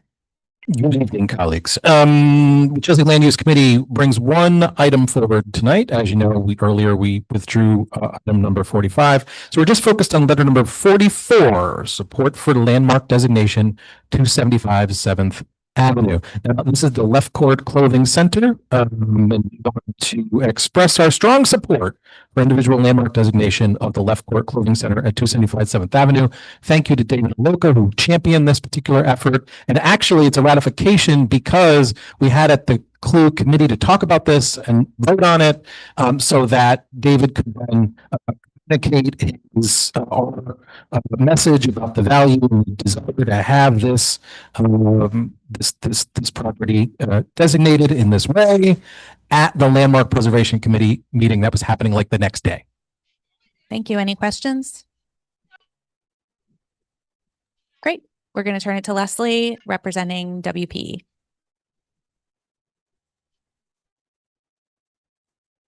Hello. Yep. Wait, hold on. It is now. Okay, thank you. Thanks, Jess. We have two letters. One is about DeWitt Clinton Park. I know I'm flipping the order here, 47 first. One is about DeWitt Clinton Park and Hell's Kitchen and the conditions there and the needs that we're asking for from parks, including nighttime staff, because of so much of the nighttime activity that goes on there. Those fields are always being used for kickball or something. Anything, actually. People are always there. And the other one is really, it's less of a letter, more of an appendix of a letter that we sent a while ago on e-bikes in parks. We are just asking for data that the city said it was collecting. So it's really just limiting the ask for that. Any questions for Leslie? Thank you. Great. Clinton Hell's Kitchen Land Use had their items sent back to committee for this month, so we're going to turn it over to transportation. Yes. Thank you. Let me just go through the items, the letters that were not previously discussed this evening, just so we are all on the same page. We do have a letter to the DOT reiterating our support for the busway on the 34th Street. We've already passed a letter in support, but we did receive a presentation from the DOT, which our committee found lacking in several ways, and we have expressed our concerns and opinions, including our concern of just mass chaos on 34th Street. So we put our notes in there. We also approved or not approved. We had an application for a bus permit pickup, which was going to be on 36th Street, and we didn't think that was the best location. We've asked them to reconsider 11th Avenue, as we do for most of our bus pickups. And which one am I missing? I'm missing the pedestrian crossing, right? We want to have a pedestrian crossing on 37th Street. So those are self-explanatory. I do want to talk about the bike enforcement letter that we heard public comment on this evening. I hope you've all had a chance to read the letter. And if you haven't, just as a quick, the upshot is the NYPD has recently started a new enforcement scheme where they are issuing criminal summonses to bikers for bike infractions. And as the letter points out, this is not something that is even applied to cars. Cars get civil fines, they get civil tickets, and cars, as we also know, we heard tonight, caused 90 deaths in the past year, are really a significant problem themselves, but don't seem to be getting the same criminal enforcement. That being said, we have heard time and time again over the past several years about the problems caused by reckless biking in the city. It is not an issue that we take lightly or that we are dismissive of in any way. We recognize that, and we recognize it continues to be a problem. And therefore, we took a vote at this past meeting, at our May meeting, to agree that when we meet again in June, we will be discussing legislative fixes to the bike enforcement issue. And that includes Priscilla's Law, which is about registration and licensing of e-bikes. We are going to take that discussion up in June, and we are going to talk about it, and we're going to make a vote, and we will vote on it. But that's not what this letter is. This letter is addressing the NYPD's current criminalization of bike infractions. And we were asked to table this letter until the fall. And I just want to say, when our delivery drivers are forced into criminal court for what could be riding through a red light, the stakes are greater than just paying a fine or even missing half a day of work or not being able to pick your kids up at school. The consequences could be detention, deportation, and being separated from their families. We know, and we heard earlier, that ICE agents are looking for any opportunity to detain and deport our immigrant workers. I am just not willing to take that chance, that kind of cruelty that we know that this administration is capable of, could be imposed on people who are just here trying to make a better life. There are better ways to get at this problem. Again, we're going to talk about it in June, but waiting to the fall and letting the continued criminalization, exposing our immigrants to the criminal courts where ICE agents are waiting, that just seems to me inhumane. So I ask for your vote on this letter. Thank you. Questions?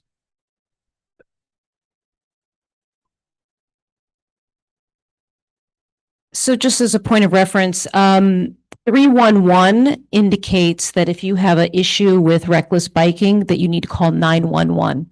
So essentially they direct anyone who has problems with people who are breaking the law on the bikes, they direct them to the police. So that is one thing to note. So we don't have actually is probably the records that we would need that indicates probably how much of a problem this is. I hear you on the immigration thing, but those are not usually the folks that are causing the problem, that the people that are coming here about Priscilla's Law and advocating for that. The number one thing we hear at police precinct council meetings in this borough is about reckless biking. And again, you voted on the letter, great. The tone is completely, I think, over the top, mainly because what it's saying is that yes, you recognize the problem, but you're not putting forth the solution in this letter, and you're saying your solution's coming in June. So what might make sense, as people have asked to table it, is maybe it's a letter that goes together after you've had the discussion on fixes, because again, this is on its own, it's just a scolding letter, and I don't think that that's really what we want to be doing. Okay. JD?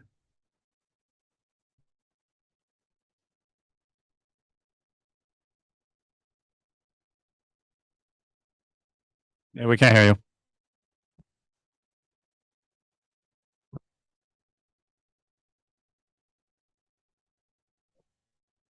I don't know. No, it didn't work. Now it works. Yes. Just wanted to see Jesse.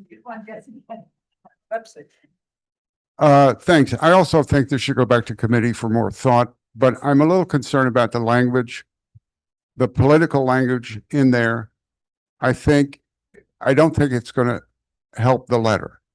I think you should make the connection between the arrest and ICE, but toss it off. What I'm going to suggest is that we write a letter to all our precincts stating exactly what's in your letter, that we are concerned with NYPD cooperating with ICE on non-criminal matters. I have brought this up to my precinct, and I think it's an important issue for the board to take up, not the transportation committee, because I don't think it will be effective in your letter to NYPD, because so many of them are probably Trumpers anyway. But I'm going to suggest, I don't know if we could do it tonight.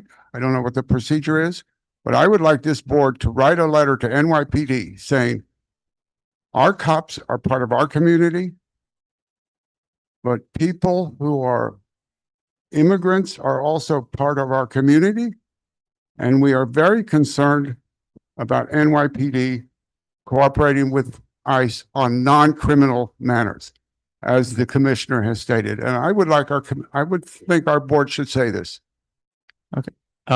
Thank you. Can I just respond briefly to both the comments together, and then I'll move on. I just want to say, that's right. Yes, you are.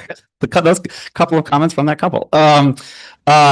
I hope people realize that the letter is not addressed to the police officers. It is addressed to the commissioner of the NYPD. We are not accusing the NYPD of collaborating with ICE.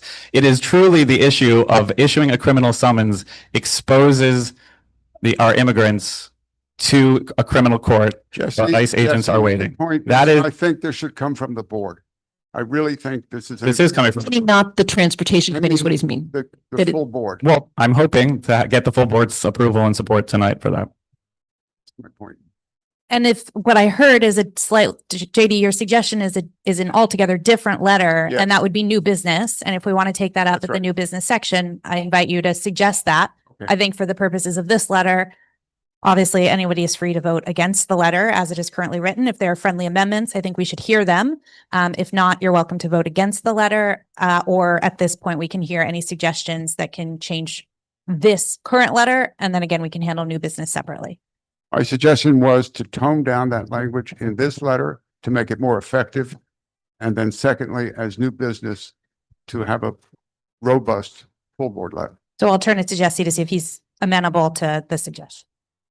I'm amenable to toning it down slightly, but frankly, I think this is a political moment in our city, and the language is appropriate for the time that we are in. I hope you all know me and think of me as someone who's sort of level-headed and not an ideologue and not here to push any particular agenda. And I do feel very strongly about this one. So thanks.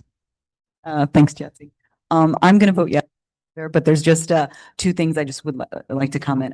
I totally agree with you with the criminalization is, it should be a summons. The two things though that I would like if you could, in the letter, one is just recognize that, as Dolores said, this is by far the most complaints that community councils get is e-bikes and bikes and hitting dogs and hitting kids. I mean, by far. And the second thing is that I wish we can, every time we have an e-bike letter or a bike letter on safety, we always have to say, cars do it worse. And I don't see, we shouldn't make that connection. Everything should compartmentalize a little bit, though I understand what you're trying to say overarching.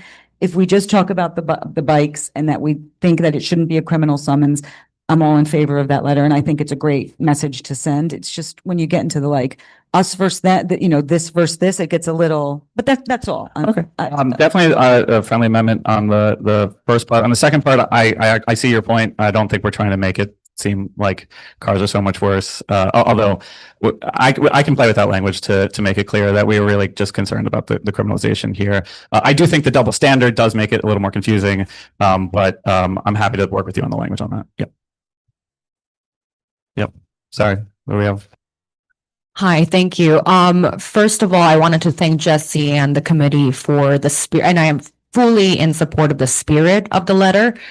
This just is so reminiscent of DHS's efforts to create pretext to criminalize, unfortunately, the undocumented immigrants and also citizens. For everyone's knowledge, in March, the U.S. Department of Housing and Urban Development also announced a partnership with DHS to share information about undocumented immigrants in government subsidized housing. So I am noticing a trend. I think a lot of us do. So I am fully in support of CB4 standing strong behind this. I know a lot of you expressed support when I initiated the Know Your Rights initiative. So I know we are a CB very well aware of this issue and concerned about it. Whether it takes the form of a TPC letter or a better, full board letter, I don't care, but I just wanted to echo your concern. Another point is in terms of Dolores's point about proposing strategy, I think that is a good idea. And I wanted to highlight that the letter currently does get to that.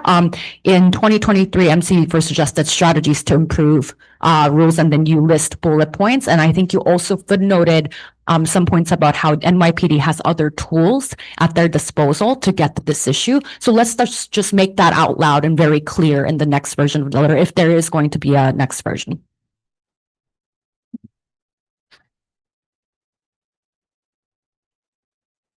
I also can't hear if Mike is dead. Sorry, I don't want to. Yeah, who's next? I don't. I'm just messing with right now. So I too am going to vote in favor of this letter. I think it's super important, and I think for the very reasons you mentioned. Will say that I disagree a little bit with what Leslie said in the sense that I actually think it's really helpful to point out the disparity between the way they treat car drivers and cyclists. So I think it's helpful to put, but maybe in a slightly different way, so it's not sort of tit for tat or something. But I also wanted to say, you know, as has been mentioned by several people, clearly e-bikes and crazy cyclists are, or people violating the rules are a huge problem. And if we could put something in there, just reinforcing the ask of like, and we heard from the commander earlier, there are going to be more foot patrols this summer. If we could just have more people getting fines, not criminal citations, but just fines, if there were more cops on the streets stopping these cyclists, that maybe it would make people think twice before doing it, and that would make them behave more safely. That's all. Thanks. That dovetails nicely with the previous comment. Other enforcement mechanisms that we can cite to. Thanks. Yes.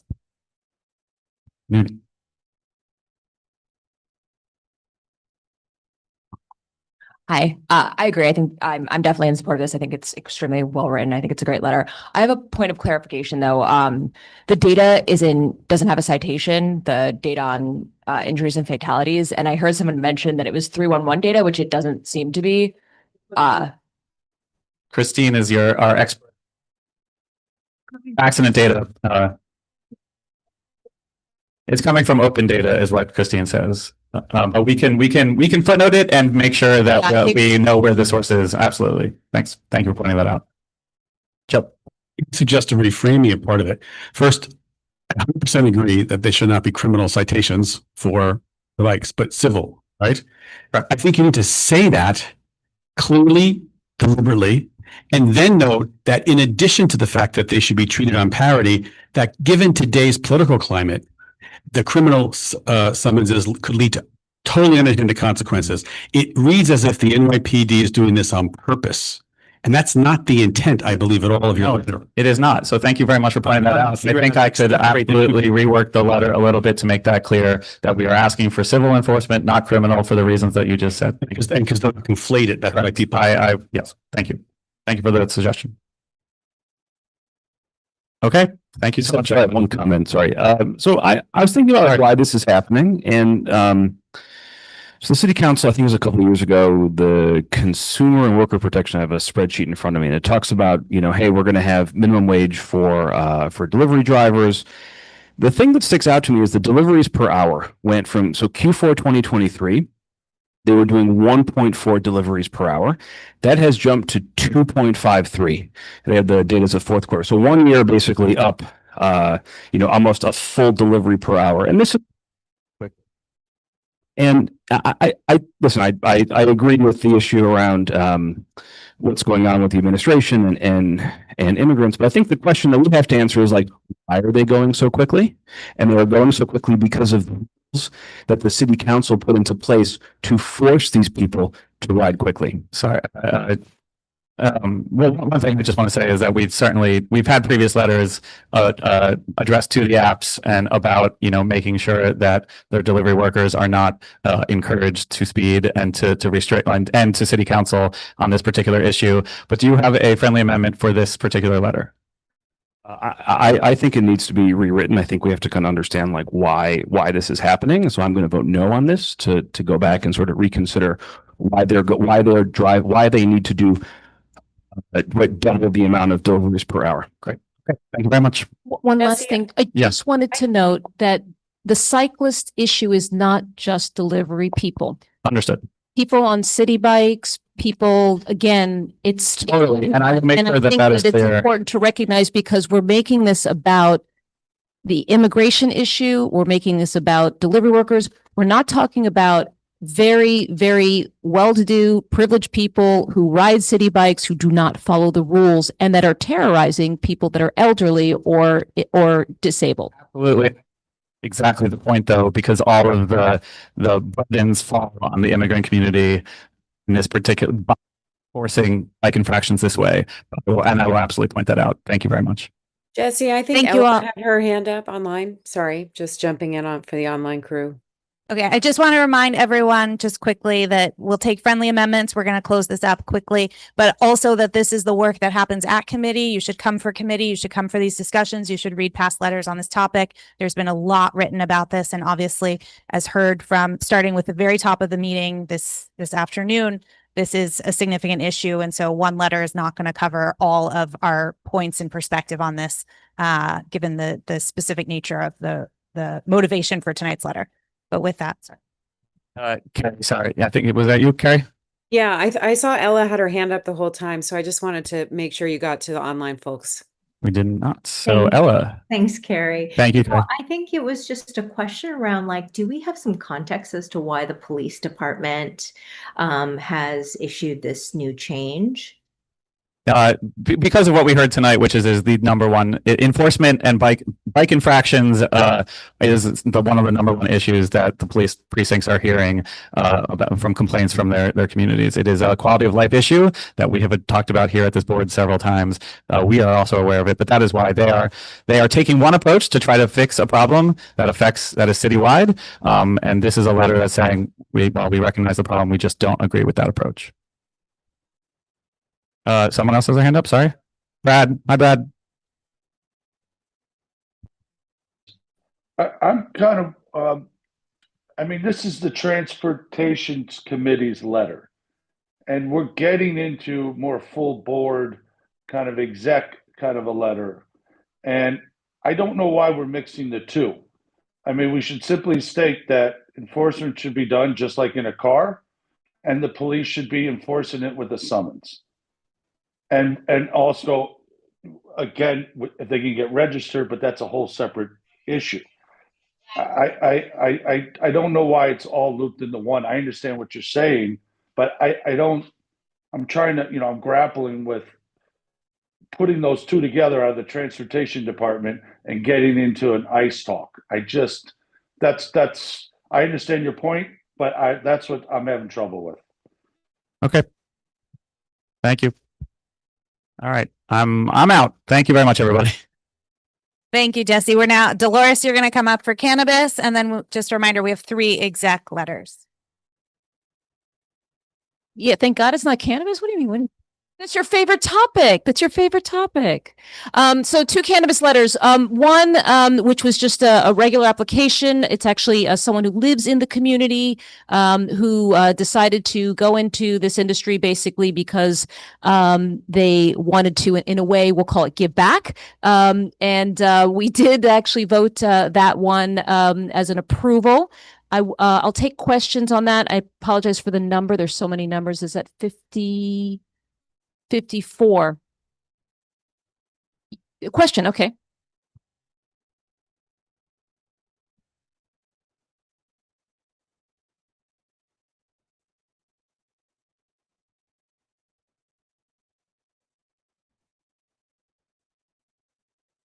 Hello, this is Hey. Rachel Lee.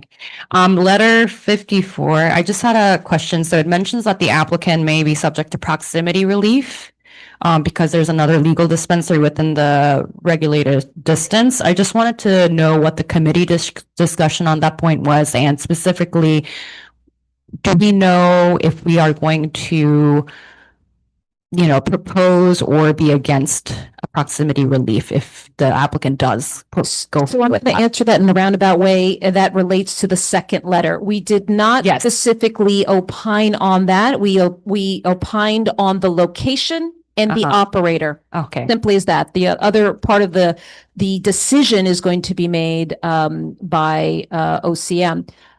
But the next letter, and the reason why I'm skirting it is the next letter was specifically someone who applied for proximity relief. And for those that don't know, the OCM rules do specifically at this time state that you cannot open another legal dispensary within 1,000 feet of that road, right? And they calculate in a very specific way. There is a proposal to reduce that to 500 feet. Last month, we did vote out of this board a letter saying that we were opposed to reducing that proximity from 1,000 to 500 feet. So with that, being consistent with that mindset. When this operator came and said, look, we found this location, we really want to operate here. We tried to find a place in CB2 area, didn't work out. The place that they want to operate used to be an illegal dispensary. We think will be helpful to the community. On principle of already having voted out of this board that we are not in favor of reducing the distance between legal dispensaries, we voted against this application because they are within 1,000 feet at this time of a legal dispensary that's on the next avenue. So we didn't opine on it. Yeah. It does relate to the next letter that we were against it based on the board view. That was exactly why I asked the question, because the subsequent letter, we say that we oppose it because we do not approve of the reduction in the distance. So for this applicant, for whom we are proposing yes approval, if that person comes back with the proximity relief, I guess would be denying that based on our current board. They asked the same question, Yeah. and we said that based on what we'd already voted on the board, that's most likely. But again, we don't predispose our vote, Sure, et cetera. But that is the Understood. board. Appreciate view. the consistent approach. Thank you. Any other questions? Oh, no, I almost got up.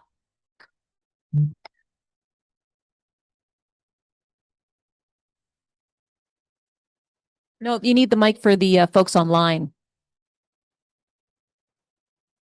So so OCM have proposed moving it from 1,000 to 500, but they haven't actually done that. And when they do that, we are on record as opposed to that. Last month, yes, last month, that was a letter that I think that we had a lot of discussion about, that it's not consistent with how we think about BLP, et cetera, went back and forth, but that did get voted out of the board last month. And by the way, they haven't even changed the rule to that. Anyways, Correct. Thank you. Okay. Okay, now we have 4 letters from exec. And these largely went through exec due to timing issues. I'm going to ask those relevant folks who worked on those letters to lift them up. So we'll start with JD on letter 56 regarding the Avenir. Any questions? This was an unusual proceeding because the committee, the land use committee, did not have ample notice to discuss this. Thanks to Jesse, we are now going to be informed when a casino is going to come into our neighborhood. Thank you, Jesse, for that. So we didn't have much time, but we jumped at it. Everybody on the committee took an assignment. 18 different categories.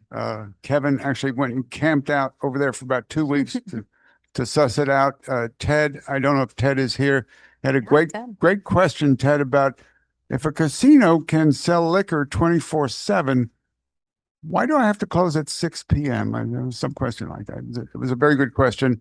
Rachel took this letter and made it presentable. We took it to the executive committee. Marty, Leslie jumped in there for their committee, with their committee. Christine and Jesse for their committee added all kinds of things. And anybody tonight, if you want to add something, please do, because I think we have to get the thing in tomorrow. Not tomorrow, but yes, shortly. Very close. So if you want to add anything, this is a scoping. They want to build a casino, a gaming facility, a hotel. It's near the Lincoln Tunnel. Is that correct, Christine? I think it's over there. So At our the entrance. Can I just add one additional factor to that? So for folks that maybe feel not clear whether if they do want to add something or not, this is just the beginning of this process. It's an environmental impact statement process. So the applicant is actually going to be coming back, will be coming to the committee in July. We will have a comment period for the draft EIS. So there'll be a period of that as well. So, that there'll be more bites at the apples in terms of submitting comments and questions. Thank you, Jesse. Paul also added things. Am I forgetting anybody else who jumped in? It's a team effort. Great. Any questions for JD? Okay, I just want to again acknowledge it was a tremendous amount of work sprung on us in a way that's not consistent or really appropriate for how we work on such significant on any issue, but such a significant issue. And I want to thank everyone who sprung into action to make sure that our feedback was incorporated. Thank you. We're going to skip. I'm not skipping 57, but we talked about 57 when Frank was up. That was the curb cut issue that was mentioned. So now I'm going to turn it to Leslie to take item 58 regarding shore power legislation. Thanks, everyone. What is a board meeting without a shore power letter?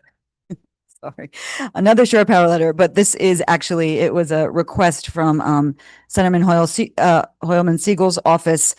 He and Assemblymember Rosenthal just wanted to get a bill in under the wire for this session, and they just wanted us to send a letter of support for that bill. Again, reiterating our concerns and our efforts about advocating for shore power at the Manhattan Cruise Ship Terminal. Any questions? Nope. Thank you. Okay. And then we're going to turn it to Jesse Greenwald. Thank you for volunteering to take this letter. Also coming out of exec, item 59.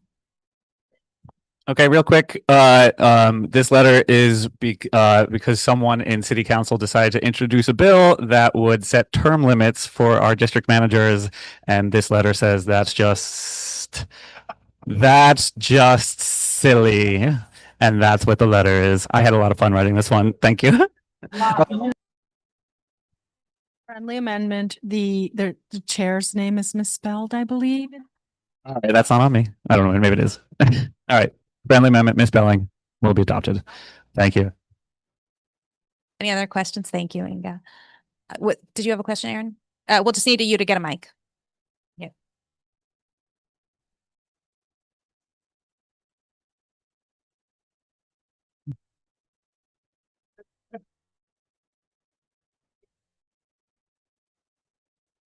Thank you. My question is around if we're allowed to go back and ask questions about a letter that we already brought up, now that I have a better idea of how this works, or if once it's passed, it's passed.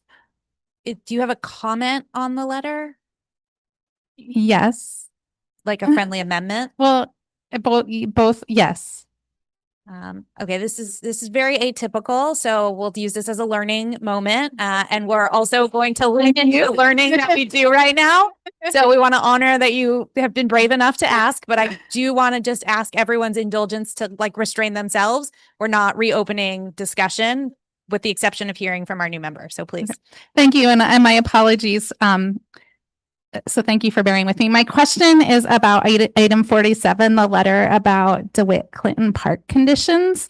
I'm curious about the first bullet point about the entrance to the athletic fields, and how there's a comment in it about how the park has unlocked one of the gates on the southeast location with favorable results. So I'm wondering why we need to advocate for an additional entrance. I go to that park all the time with my kids and kids from their school, and the east side of that field enters right onto the sidewalk, which then is the bike lane and 11th Avenue.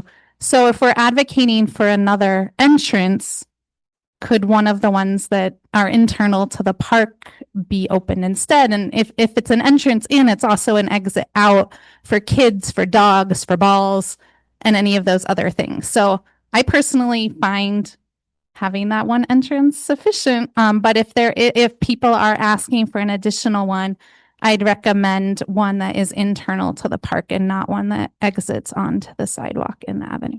Sure. Thank you for your comments. We have gotten over the many months, even years, that it's a very, very big field. If those of you have not been to DeWitt Clinton, it's huge. They have many games at one time. They would only open one gate, and that would be on the west side. Yes. And there were many, many complaints, a bunch of complaints. And Matt, you can also comment on this as well, but there were many complaints that they should open at least one others. There's a lot of people with equipment. There's a lot of people with athletic teams that go in, and they would have to go all the way around, and it wasn't convenient. We kind of came to a little bit of a conversation with parks. If you can open one more, it doesn't matter really what, which one it is, just one that wasn't right next, that maybe was on the other side of that park for convenience purposes. The reason why they said they didn't want to do that at first was because of dogs in the morning would go on illegal. Which is also a problem. Right, Yeah. which is also a problem. as you see in the letter, we say that they should mark that and say no dogs allowed. That's also a suggestion. But Parks, after talking with them, has willingly said that they would try to open one. So the one that is open is actually not, now that's open, it's not directly onto the, because I went there the other day, it's not on the street. It's the one that is a little bit inwards, kind of in between the dog park and the field. So we're going to try that out for a while, and so far so good. But we're going to be in continuing conversations with Parks. So That's excellent. Then could we amend it to remove that first bullet point? Which one is it? Yeah, sure. The one that, the first bullet point that asks to, open the Fields Gate on the east side of the park. And then you do have in italics that since the last meeting, it has unlocked one of the southeast locations. So since that additional gate has been unlocked, could we remove the? No, so we have to do that because we voted on it. So since we, can you hear me? Okay. The letter came to committee and we voted on the content of the letter. Since that letter, or excuse me, since that meeting, Parks has opened it. So that was in the interim, but we still have to, don't have to, but we kind of do have to note it in the letter. And then we put the one in italics just noting to Parks that this is kind of already resolved or at least has been addressed. But because we voted on it, we include it in the letter. Okay, thank you. Thank you.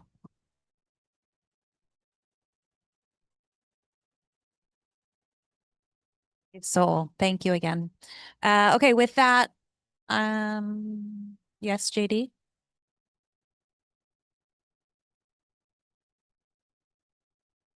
Hold it down till it turns New green. business. We'll hear new business. Would you like to make a motion? I would, in light of the transportation letter and the concerns in that letter, and in light of Brad's Pasquarelli's concern about disentangling the two, I would like to move that the board write a letter to our precincts, our 4 precincts, and the commissioner of NYPD, stating that we are concerned about any cooperation between NYPD and ICE that does not involve criminal matters. We are an immigrant community, and we are concerned about members of our community, and we are concerned about members of our community feeling safe with our police departments and not to feel threatened. And so we are very concerned about decoupling, or whatever language we want to use, our precinct cops and ICE, unless it's a criminal matter with a warrant or blah, blah, blah. And I would move that Rachel write the letter. Okay, we have a second in Dolores. That's funny because I was going to say I seconded and I'm willing to help draft it. So, wow. I Okay. have a point of I was clarification. voluntold and I volunteered. Sorry. Okay, we had a second. I have a point of clarification question. Okay, just 1 second. I just want to make sure everyone is first clear. This is a new item of business. This is a new letter. Though it came out of the previous conversation about a previous letter, it stands on its own, and it is about informing our precincts that we ask them to not collaborate with ICE unless a criminal matter subject to a warrant, et cetera, et cetera. And that is what is being proposed. And we had a second. And so, Carrie, you have a question on the motion or on the letter? Yes, I do. Sorry, JD. Can you just, because you introduced this as like it, still something that's connected to the transportation letter. I just want to be super clear that this is a new letter. They're really nothing to do. One has nothing to do with the other. Carrie, I think it reinforces the transportation letter, but I think it's a separate letter, and it comes with the imprimatur of the full board. Thank you. Okay, so do we have to, Jesse, we have to do a full vote? Okay, on this letter specifically, or can this just, yes? Can this be,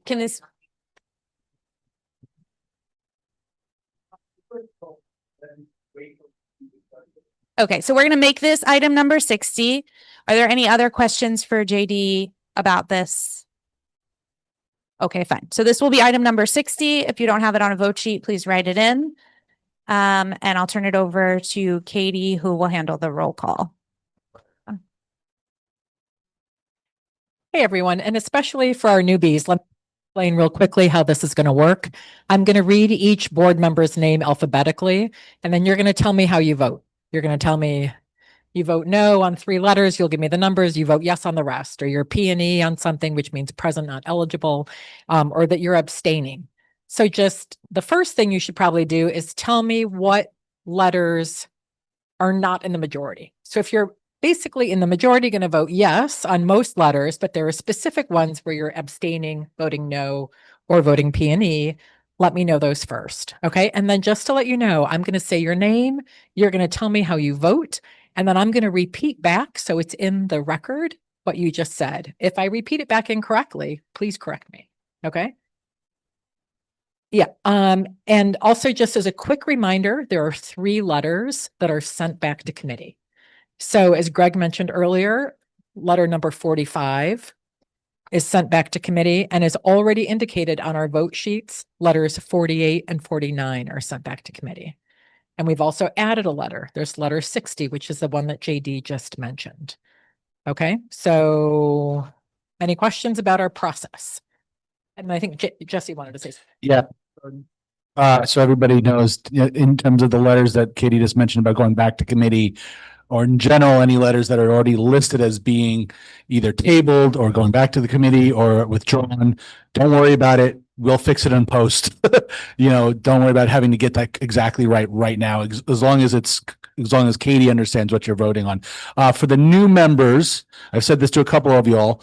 You guys have obviously not been at the committee meetings, or you've been witnessing the committee meetings, but you weren't sitting on the committee.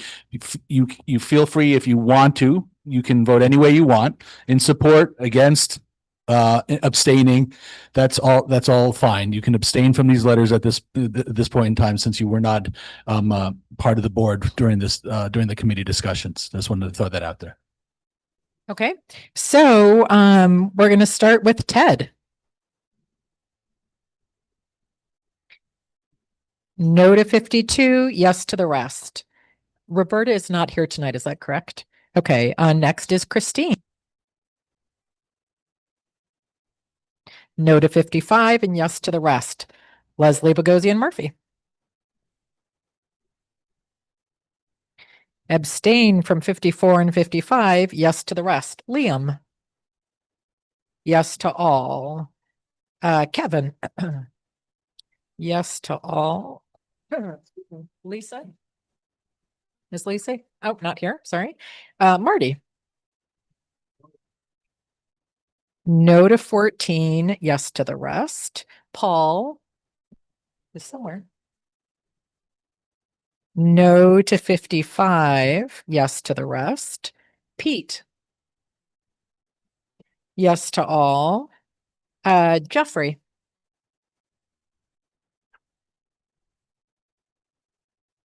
Abstain on 52 and yes to the rest. Thomas. Yes to all. Is Wendy here? I don't remember seeing her. No, she's not. Okay, Max. 46, 47, 53, yeah. Wait, say that again, Max. 46, 47, and what else were you P&E on? 53, thank you. And yes to the rest? Yeah. Great, thank you. Matt. No to 55, yes to the rest. Jesse Greenwald.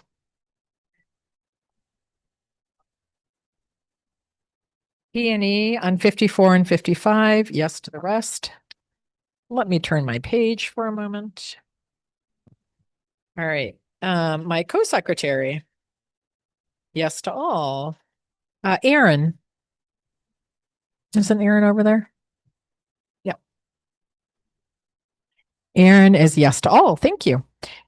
And Aaron, I forgot to tell the other newbies earlier. One thing you can do right now is like totally brag and show off, and you can say, and submitted.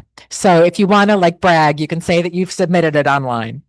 All right. David Haluka, I think he was online, right? Yes to all. Yes to all. Frank. Yes to all. Josephine, is she here? No, okay. Inga. Yes to all. Carrie. Yes to all and submitted. Oh, ooh, look at that. Okay, bravo you. Ella. Aye, yes to all and submitted. Nicely done. Okay. Matthew Klein. Wow, look at you. Oh, Chris LeBron, is he here? No. Okay. Rachel. Oh, no, Rachel's using excuses. This is not the thing to do, people. Okay. James McDonald. Oh, there you are. Yes to all. Ellen.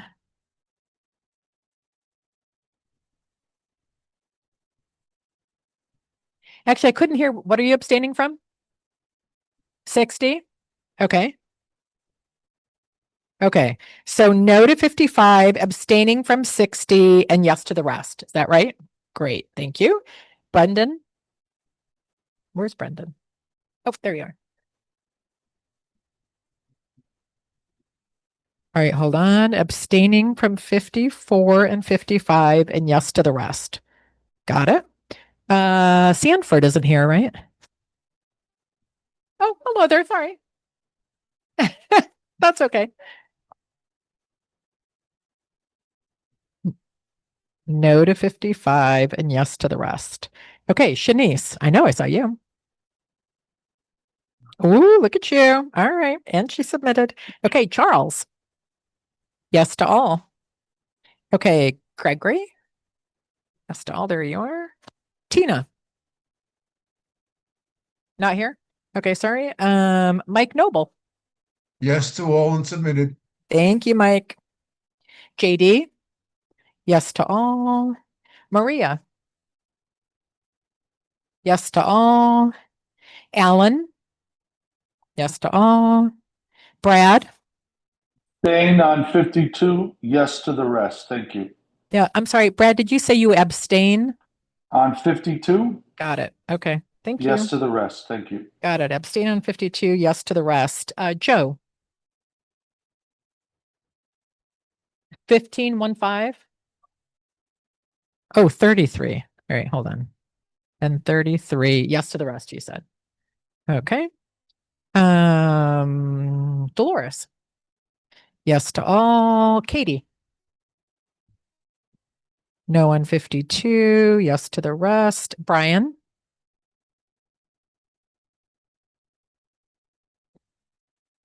No on 44, 50, and 52. Is that correct?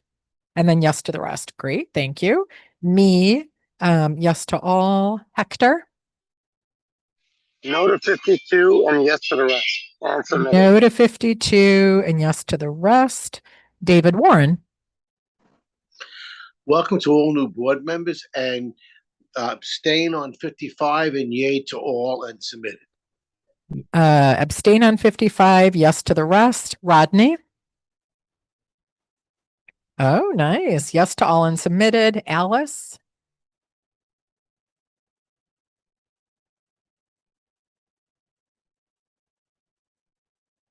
Okay, so tell me if I'm right. No on 54, abstain on 55, P&E on 59, and yes to the rest. Is that right? Right. Great. And then last but not least, our erstwhile leader, Jessica. Yes to all.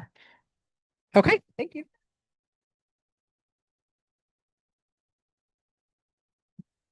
And to everyone, and can I get a motion to adjourn? Thank you to Christine and Dolores. Thanks, everyone. Welcome. Enjoy the beautiful weather, and we'll see you